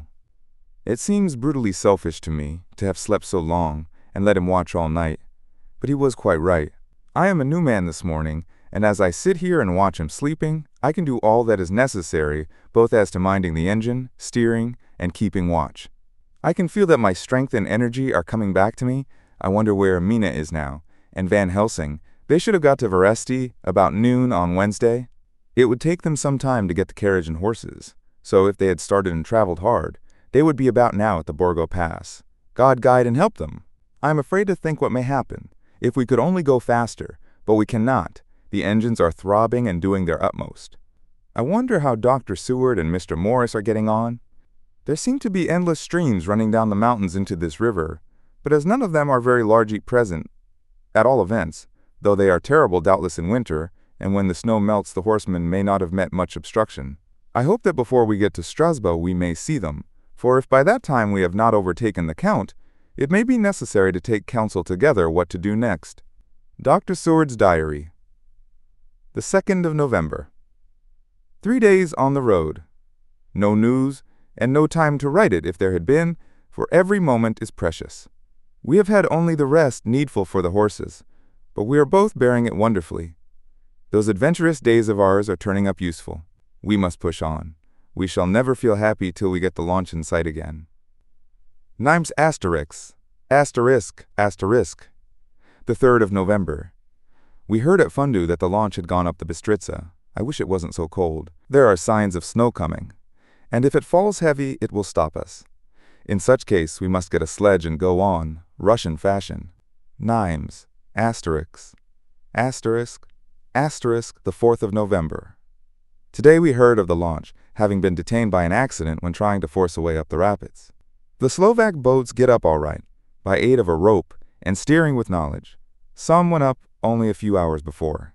Godalming is an amateur fitter himself, and evidently it was he who put the launch in trim again. Finally, they got up the rapids all right, with local help, and are off on the chase afresh. I fear that the boat is not any better for the accident. The peasantry tell us that after she got upon smooth water again, she kept stopping every now and again so long as she was in sight. We must push on harder than ever. Our help may be wanted soon. Mina Harker's Journal, the 31st of October, arrived at Veresti at noon. The professor tells me that this morning at dawn he could hardly hypnotize me at all, and that all I could say was, dark and quiet. He is off now buying a carriage and horses. He says that he will later on try to buy additional horses, so that we may be able to change them on the way. We have something more than 70 miles before us. The country is lovely and most interesting. If only we were under different conditions, how delightful it would be to see it all. If Jonathan and I were driving through it alone, what a pleasure it would be. To stop and see people and learn something of their life, and to fill our minds and memories with all the color and picturesqueness of the whole wild, beautiful country and the quaint people. But, alas, knock, tain't people. Knock, Doric inns, knock them, knocked Dory Helsing has returned. He's have got the carriage and horses. We are to have some dinner and to start in an hour. The landlady is putting us up a huge basket of provisions. It seems enough for a company of soldiers. The professor encourages her and whispers to me that it may be a week before we can get any good food again. He has been shopping too, and has sent home such a wonderful lot of fur coats and wraps and all sorts of warm things. There will not be any chance of our being cold. 9 gins, asterisk, asterisk, asterisk, asterisk. We shall soon be off. I am afraid to think what may happen to us. We are truly in the hands of God. He alone knows what may be, and I pray him, with all the strength of my sad and humble soul, that he will watch over my beloved husband, that whatever may happen, Jonathan may know that I loved him and honored him more than I can say, and that my latest and truest thought will be always for him. Chapter 27. Mina Harker's Journal. The 1st of November. All day long we have traveled, and at a good speed.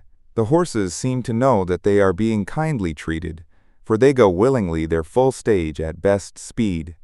We have now had so many changes and find the same things so constantly that we are encouraged to think that the journey will be an easy one. Dr. Van Helsing is laconic. He tells the farmers that he is hurrying to Bistritz and pays them well to make the exchange of horses. We get hot soup, or coffee, or tea, and off we go. It is a lovely country, full of beauties of all imaginable kinds, and the people are brave and strong and simple and seem full of nice qualities. They are very, very superstitious. In the first house where we stopped, when the woman who served us saw the scar on my forehead, she crossed herself and put out 2 fingers towards me to keep off the evil eye. I believe they went to the trouble of putting an extra amount of garlic into our food, and I can't abide garlic. Ever since then I have taken care not to take off my hat or veil, and so have escaped their suspicions. We are traveling fast, and as we have no driver with us to carry tales, we go ahead of scandal, but I dare say that fear of the evil eye will follow hard behind us all the way. The professor seems tireless. All day he would not take any rest, though he made me sleep for a long spell. At sunset time he hypnotized me, and he says that I answered as usual, darkness, lapping water, and creaking wood.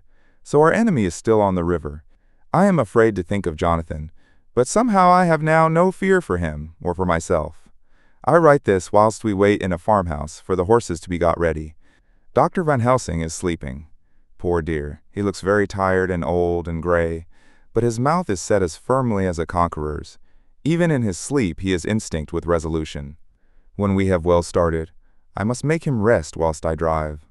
I shall tell him that we have days before us, and we must not break down when most of all his strength will be needed. All is ready. We are off shortly. Asterisk, asterisk, asterisk, asterisk, the 2nd of November, morning. I was successful, and we took turns driving all night. Now the day is on us, bright though cold. There is a strange heaviness in the air. I say heaviness for want of a better word. I mean that it oppresses us both. It is very cold, and only our warm furs keep us comfortable. At dawn Van Helsing hypnotized me. He says I answered darkness, creaking wood, and roaring water, so the river is changing as they ascend. I do hope that my darling will not run any chance of danger more than need be, but we are in God's hands. Asterisk, asterisk, asterisk, asterisk, the 2nd of November, night, all day long driving.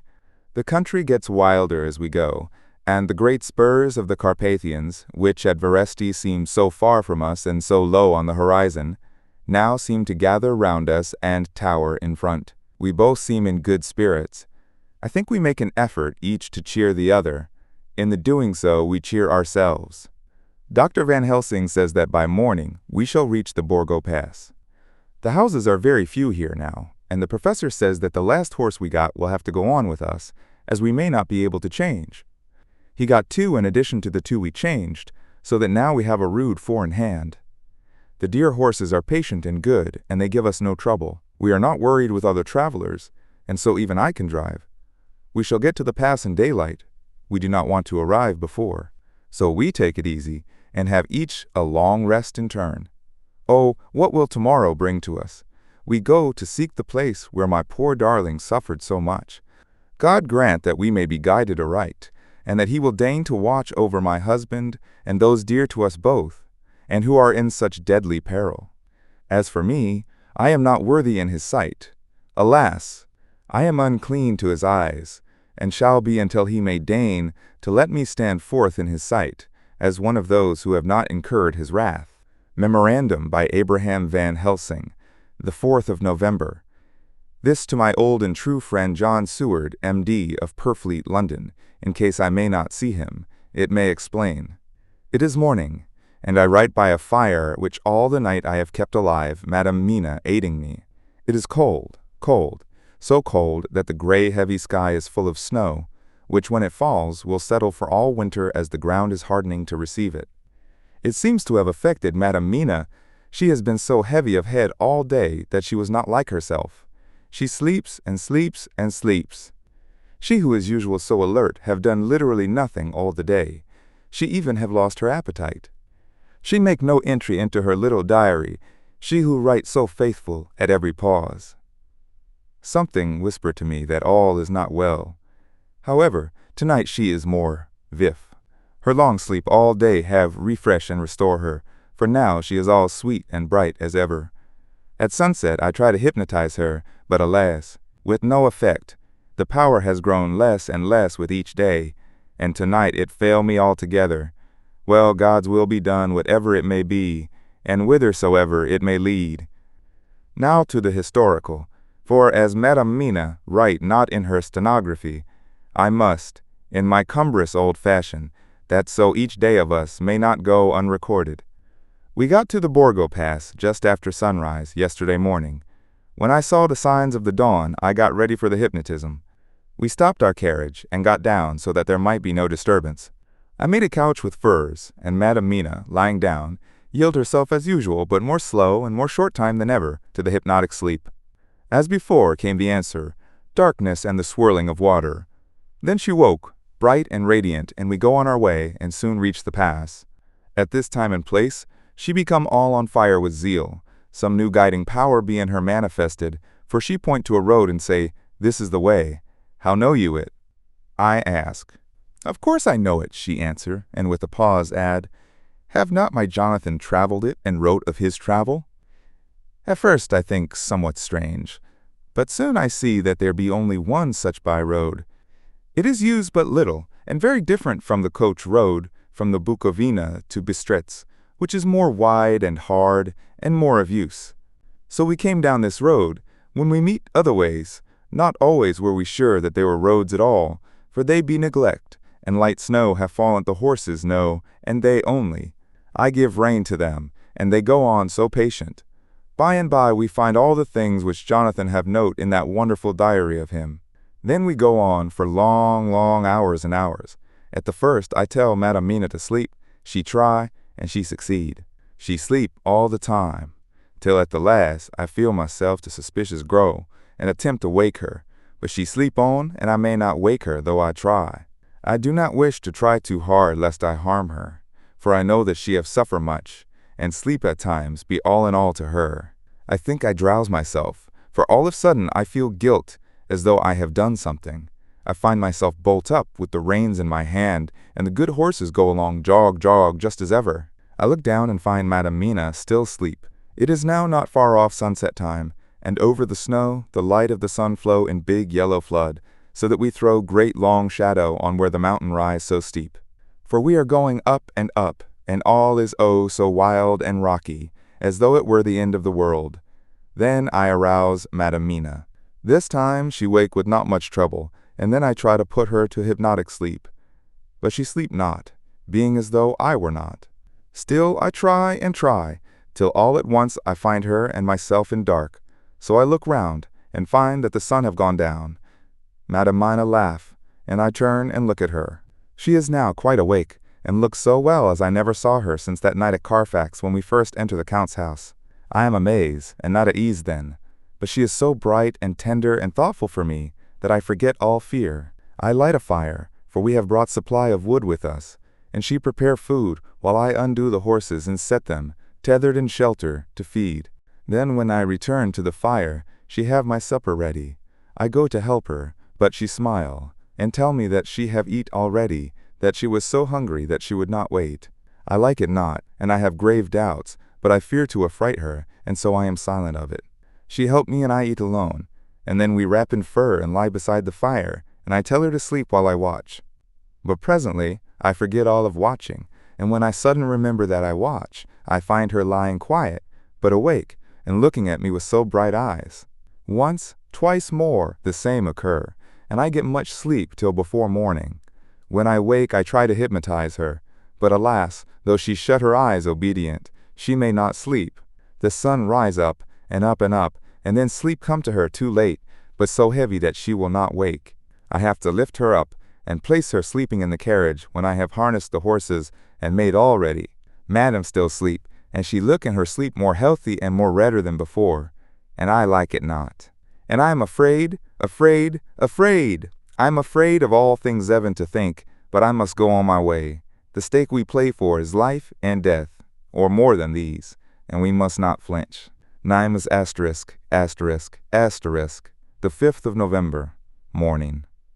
Let me be accurate in everything, for though you and I have seen some strange things together, you may at the first think that I, Van Helsing, am mad that the many horrors and the so long strain on nerves has at the last turned my brain. All yesterday we travel, ever getting closer to the mountains, and moving into a more and more wild and desert land. There are great, frowning precipices, and much falling water, and nature seemed to have held sometime her carnival. Madam Mina still sleep, and though I did have hunger and appeased it, I could not waken here even for food. I began to fear that the fatal spell of the place was upon her, tainted as she is with that vampire baptism. Well, said I to myself, if it be that she sleep all the day, it shall also be that I do not sleep at night. As we travel on the rough road, for a road of an ancient and imperfect kind there was, I held down my head and slept. Again I waked with a sense of guilt and of time past, and found Madam Mina still sleeping, and the sun low down. But all was indeed changed. The frowning mountains seemed further away, and we were near the top of a steep rising hill, on summit of which was such a castle as Jonathan tell of in his diary.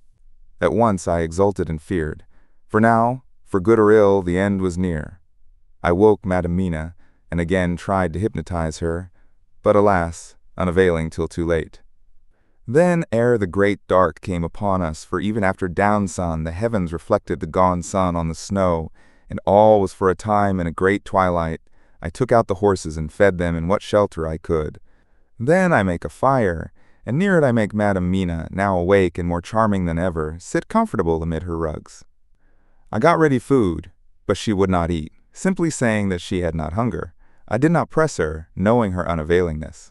But I myself eat, for I must needs now be strong for all. Then, with the fear on me of what might be, I drew a ring so big for her comfort, round where Madam Mina sat, and over the ring I passed some of the wafer, and I broke it fine, so that all was well guarded. She sat still all the time still as one dead, and she grew whiter and ever whiter, till the snow was not more pale, and no word she said. But when I drew near she clung to me, and I could know that the poor soul shook her from head to feet with a tremor that was pain to feel. I said to her presently, when she had grown more quiet, "Will you not come over to the fire?" For I wished to make a test of what she could. She rose obedient, but when she had made a step she stopped, and stood as one stricken. "Why not go on?" I asked. She shook her head, and coming back, sat down in her place. Then, looking at me with open eyes, as of one waked from sleep, she said simply, "I cannot," and remained silent. I rejoiced, for I knew that what she could not, none of those that we dreaded could. Though there might be danger to her body, yet her soul was safe. Presently the horses began to scream and tore at their tethers till I came to them and quieted them. When they did feel my hands on them, they whinnied low as in joy, and licked at my hands and were quiet for a time. Many times through the night did I come to them, till it arrived to the cold hour when all nature is at lowest, and every time my coming was with quiet of them. In the cold hour the fire began to die, and I was about stepping forth to replenish it, for now the snow came in flying sweeps, and with it a chill mist. Even in the dark there was a light of some kind, as there ever is over snow, and it seemed as though the snow flurries and the wreaths of mist took shape as of women with trailing garments. All was in dead, grim silence only that the horses whinnied and cowered, as if in terror of the worst. I began to fear horrible fears. But then came to me the sense of safety in that ring wherein I stood. I began, too, to think that my imaginings were of the night, and the gloom and the unrest that I have gone through, and all the terrible anxiety.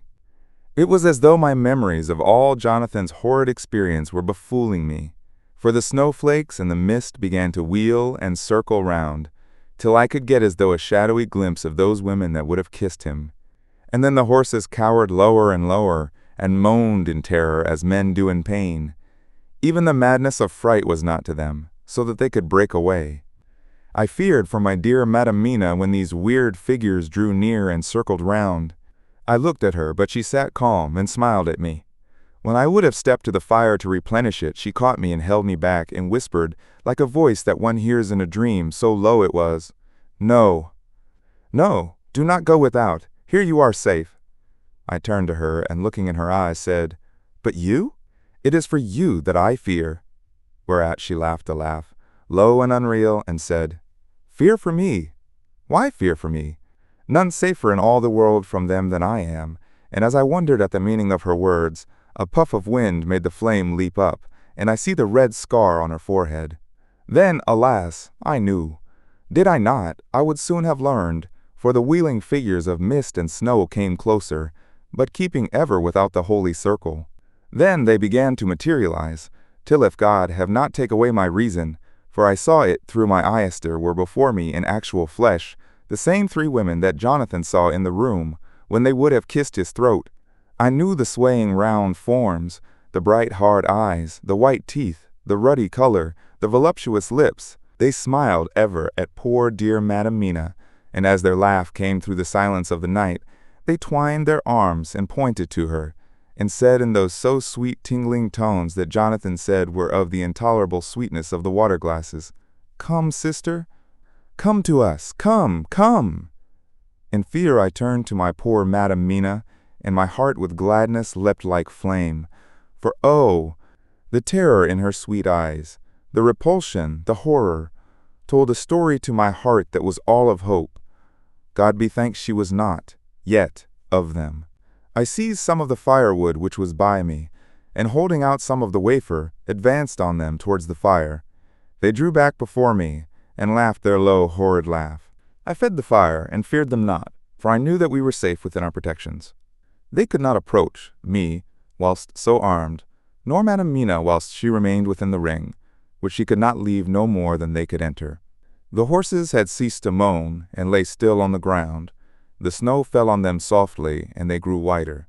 I knew that there was for the poor beasts no more of terror, and so we remained till the red of the dawn, to fall through the snow gloom. I was desolate and afraid, and full of woe and terror, but when that beautiful sun began to climb the horizon, life was to me again. At the first coming of the dawn, the horrid figures melted in the whirling mist and snow. The wreaths of transparent gloom moved away towards the castle, and were lost. Instinctively, with the dawn coming, I turned to Madam Mina, intending to hypnotize her, but she lay in a deep and sudden sleep, from which I could not wake her. I tried to hypnotize through her sleep, but she made no response, none at all, and the day broke. I fear yet to stir. I have made my fire, and have seen the horses. They are all dead. Today I have much to do here, and I keep waiting till the sun is up high, for there may be places where I must go, where that sunlight, though snow and mist obscure it, will be to me a safety. I will strengthen me with breakfast, and then I will to my terrible work.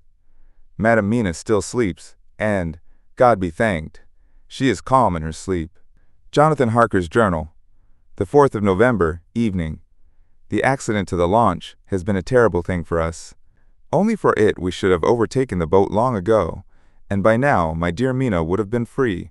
I fear to think of her, off on the wolds near that horrid place. We have got horses, and we follow on the track. I note this whilst Godalming is getting ready. We have our arms. The Shigani must look out if they mean fight. Oh, if only Morris and Seward were with us, we must only hope. If I write no more. Goodbye, Mina. God bless and keep you. Dr. Seward's Diary, the 5th of November. With the dawn we saw the body of Shigani before us, dashing away from the river with their leader wagon. They surrounded it in a cluster, and hurried along as though beset. The snow is falling lightly, and there is a strange excitement in the air. It may be our own feelings, but the depression is strange. Far off I hear the howling of wolves. The snow brings them down from the mountains, and there are dangers to all of us, and from all sides. The horses are nearly ready, and we are soon off. We ride to death of someone. God alone knows who, or where, or what, or when, or how it may be. Dr. Van Helsing's Memorandum. The 5th of November, afternoon. I am at least sane, Thank God for that mercy at all events, though the proving it has been dreadful. When I left Madam Mina sleeping within the holy circle, I took my way to the castle. The blacksmith hammer which I took in the carriage from Veresti was useful. Though the doors were all open, I broke them off the rusty hinges, lest some ill intent or ill chance should close them, so that being entered I might not get out. Jonathan's bitter experience served me here. By memory of his diary, I found my way to the old chapel, for I knew that here my work lay. The air was oppressive. It seemed as if there was some sulphurous fume, which at times made me dizzy. Either there was a roaring in my ears, or I heard afar off the howl of wolves. Then I bethought me of my dear Madam Mina, and I was in terrible plight. The dilemma had me between his horns. Her I had not dared to take into this place, but left safe from the vampire in that holy circle, and yet even there would be the wolf. I resolved me that my work lay here, and that as to the wolves we must submit, if it were God's will. At any rate, it was only death and freedom beyond. So did I choose for her. Had it but been for myself, the choice had been easy. The maw of the wolf were better to rest in than the grave of the vampire, so I make my choice to go on with my work. I knew that there were at least 3 graves to find graves that are in habit, so I search, and I find one of them. She lay in her vampire sleep, so full of life and voluptuous beauty that I shudder as though I have come to do murder.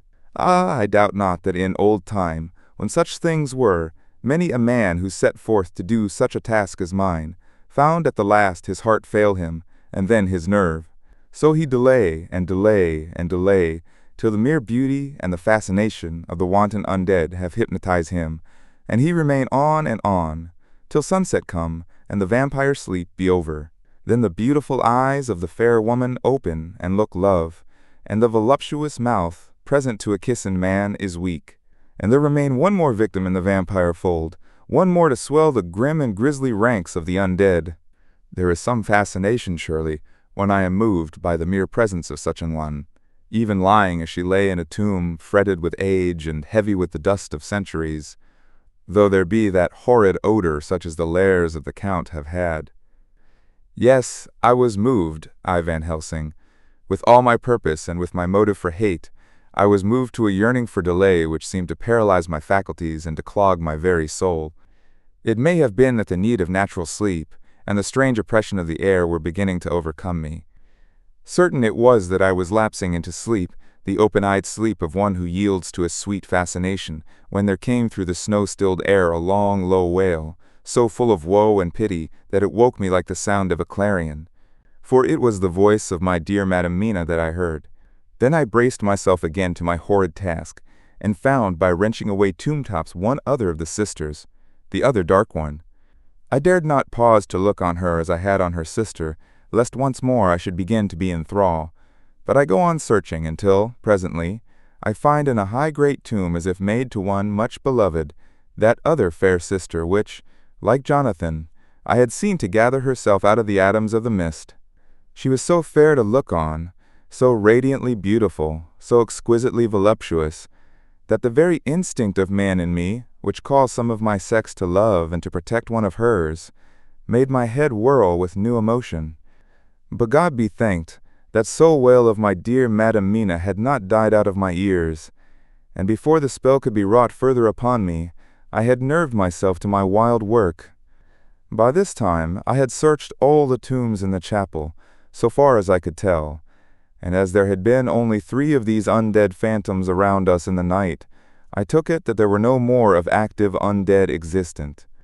There was one great tomb more lordly than all the rest. Huge it was, and nobly proportioned. On it was but one word, Dracula. This, then, was the undead home of the king vampire, to whom so many more were due. Its emptiness spoke eloquent to make certain what I knew. Before I began to restore these women to their dead selves through my awful work, I laid in Dracula's tomb some of the wafer, and so banished him from it, undead, forever. Then began my terrible task, and I dreaded it. Had it been but one, it had been easy, comparative. But 3! To begin twice more after I had been through a deed of horror. For if it was terrible with the sweet Miss Lucy, what would it not be with these strange ones who had survived through centuries, and who had been strengthened by the passing of the years, who would, if they could, have fought for their foul lives. Oh, my friend John. But it was butcher work. Had I not been nerved by thoughts of other dead, and of the living over whom hung such a pall of fear, I could not have gone on. I tremble, and tremble even yet, though till all was over, God be thanked, my nerve did stand. Had I not seen the repose in the first place, and the gladness that stole over it just ere the final dissolution came, as realization that the soul had been won, I could not have gone further with my butchery. I could not have endured the horrid screeching as the stake drove home, the plunging of writhing form and lips of bloody foam. I should have fled in terror and left my work undone. But it is over, and the poor souls, I can pity them now and weep, as I think of them placid, each in her full sleep of death, for a short moment ere fading. For, friend John, hardly had my knife severed the head of each, before the whole body began to melt away and crumble into its native dust, as though the death that should have come centuries agone had at last assert himself, and say at once and loud, I am here. Before I left the castle, I so fixed its entrances that nevermore can the Count enter there undead.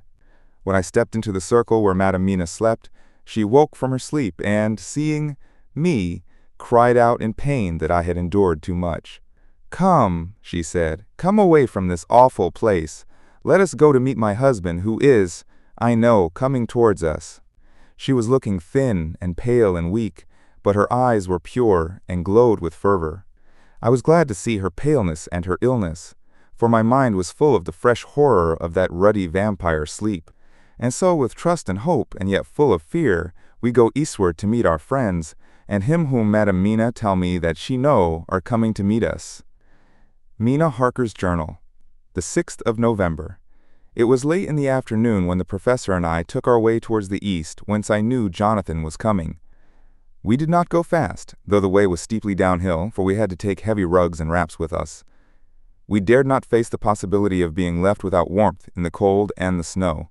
We had to take some of our provisions, too, for we were in a perfect desolation, and so far as we could see through the snowfall, there was not even the sign of habitation.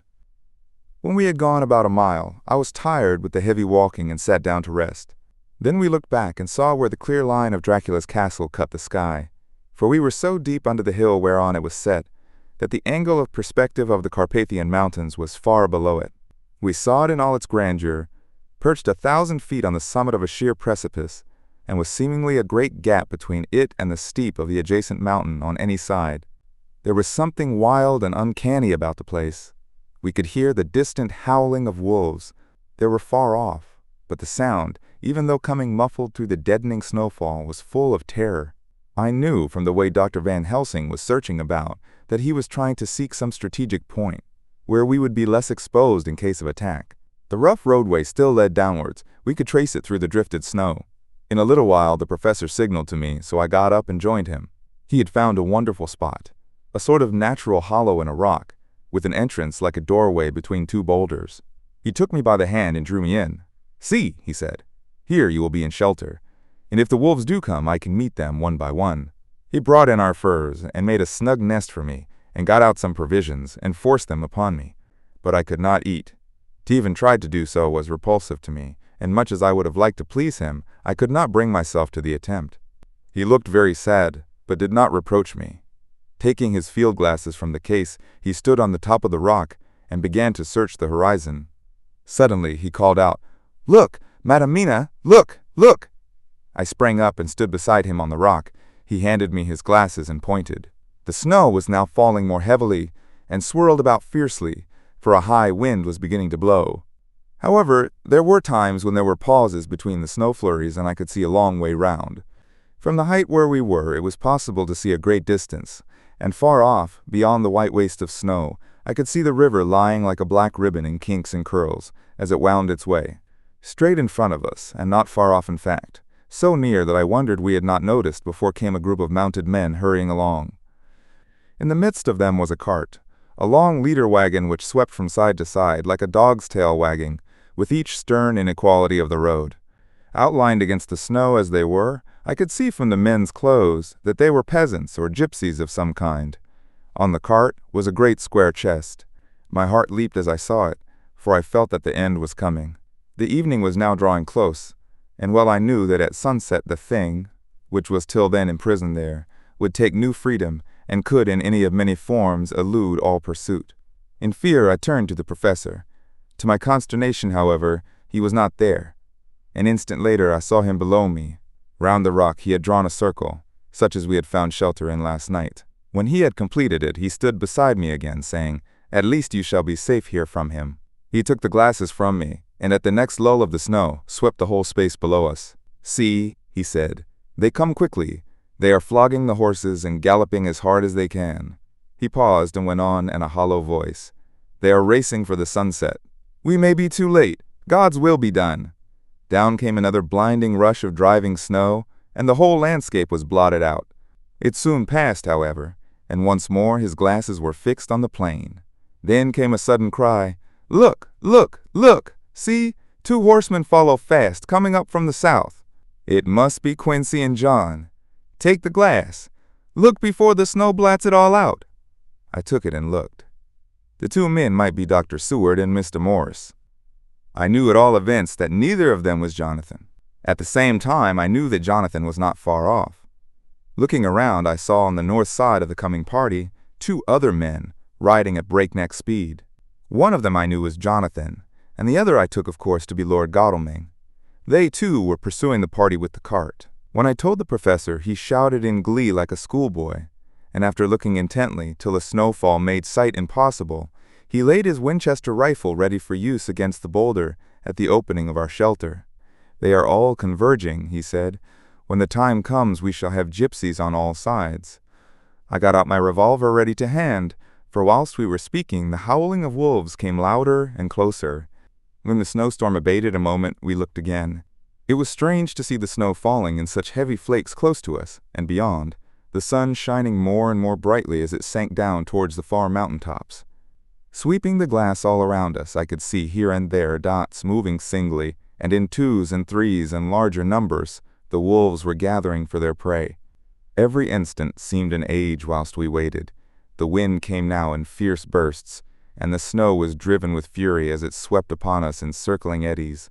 At times we could not see an arm's length before us, but at others, as the hollow-sounding wind swept by us, it seemed to clear the airspace around us so that we could see afar off.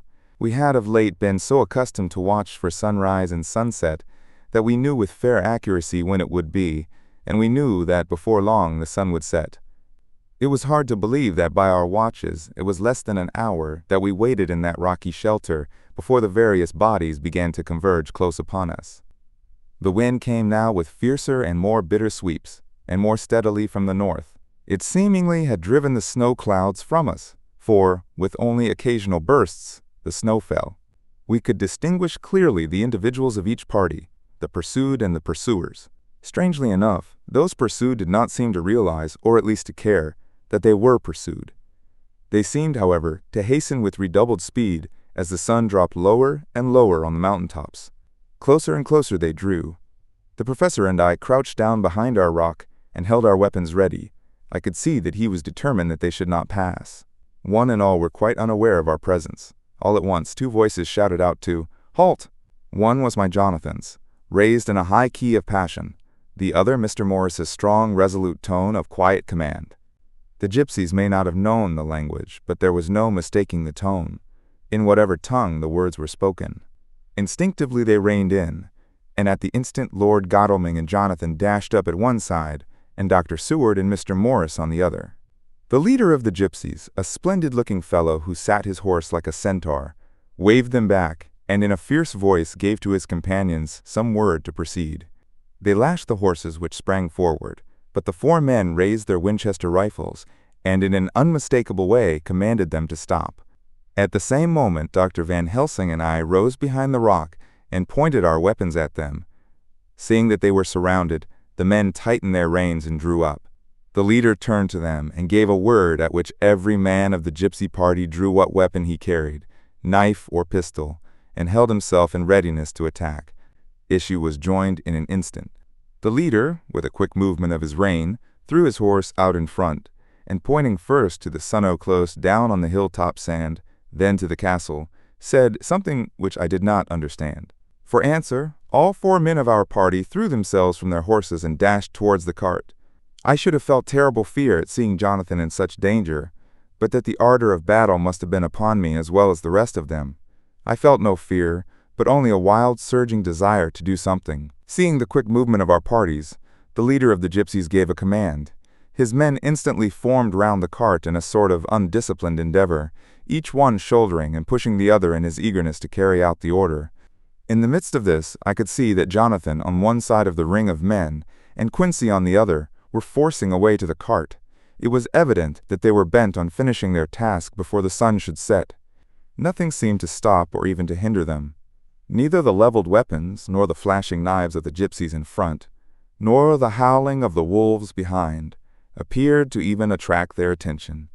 Jonathan's impetuosity, and the manifest singleness of his purpose, seemed to overawe those in front of him. Instinctively, they cowered aside and let him pass.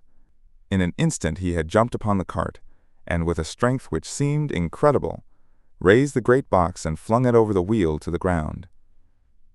In the meantime, Mr. Morris had had to use force to pass through his side of the ring of Sagani. All the time I had been breathlessly watching Jonathan.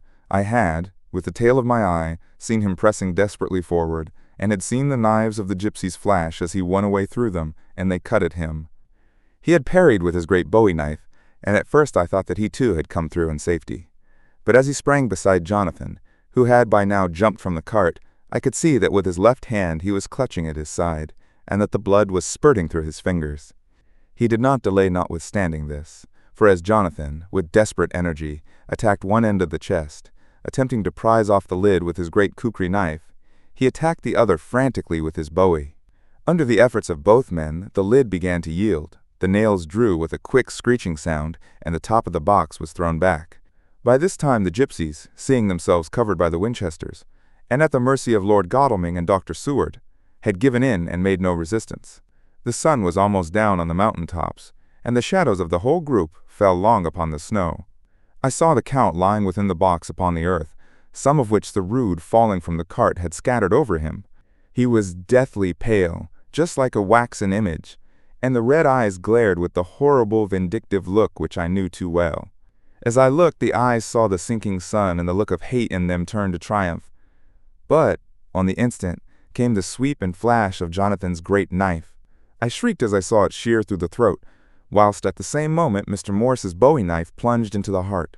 It was like a miracle, but before our very eyes, and almost in the drawing of a breath, the whole body crumbled into dust and passed from our sight.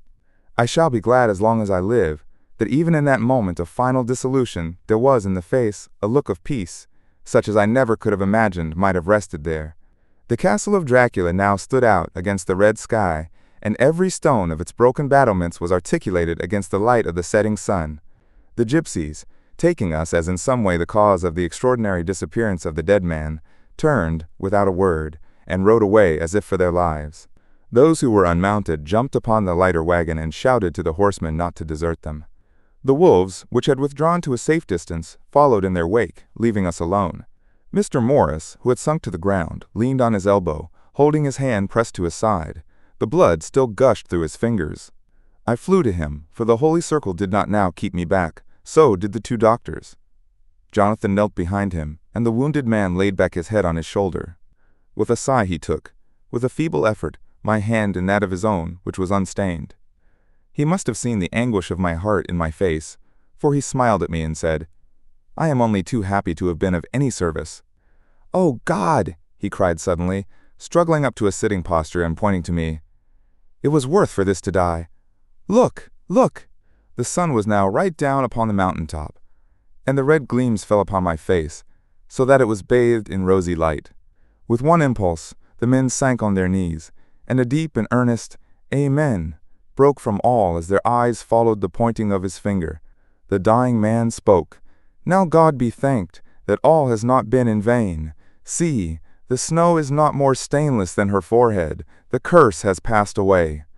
And to our bitter grief, with a smile and in silence, he died, a gallant gentleman. Note: 7 years ago we all went through the flames, and the happiness of some of us since then is, we think, well worth the pain we endured. It is an added joy to Mina and to me that our boy's birthday is the same day as that on which Quincy Morris died. His mother holds, I know, the secret belief that some of our brave friend's spirit has passed into him. His bundle of names links all our little band of men together, but we call him Quincy. In the summer of this year, we made a journey to Transylvania and went over the old ground which was, and is, to us, so full of vivid and terrible memories. It was almost impossible to believe that the things which we had seen with our own eyes and heard with our own ears were living truths. Every trace of all that had been was blotted out. The castle stood as before, reared high above a waste of desolation. When we got home, we were talking of the old time, which we could all look back on without despair, for Godalming and Seward are both happily married. I took the papers from the safe where they had been ever since our return, so long ago. We were struck with the fact that in all the mass of material of which the record is composed, there is hardly one authentic document. Nothing but a mass of typewriting, except the later notebooks of Mina and Seward and myself, and Van Helsing's memorandum. We could hardly ask anyone, even did we wish to accept these as proofs of so wild a story. Van Helsing summed it all up as he said, with our boy on his knee, "We want no proofs. We ask none to believe us. This boy will someday know what a brave and gallant woman his mother is. Already he knows her sweetness and loving care. Later on he will understand how some men so loved her, that they did dare much for her sake." Jonathan Harker. The end.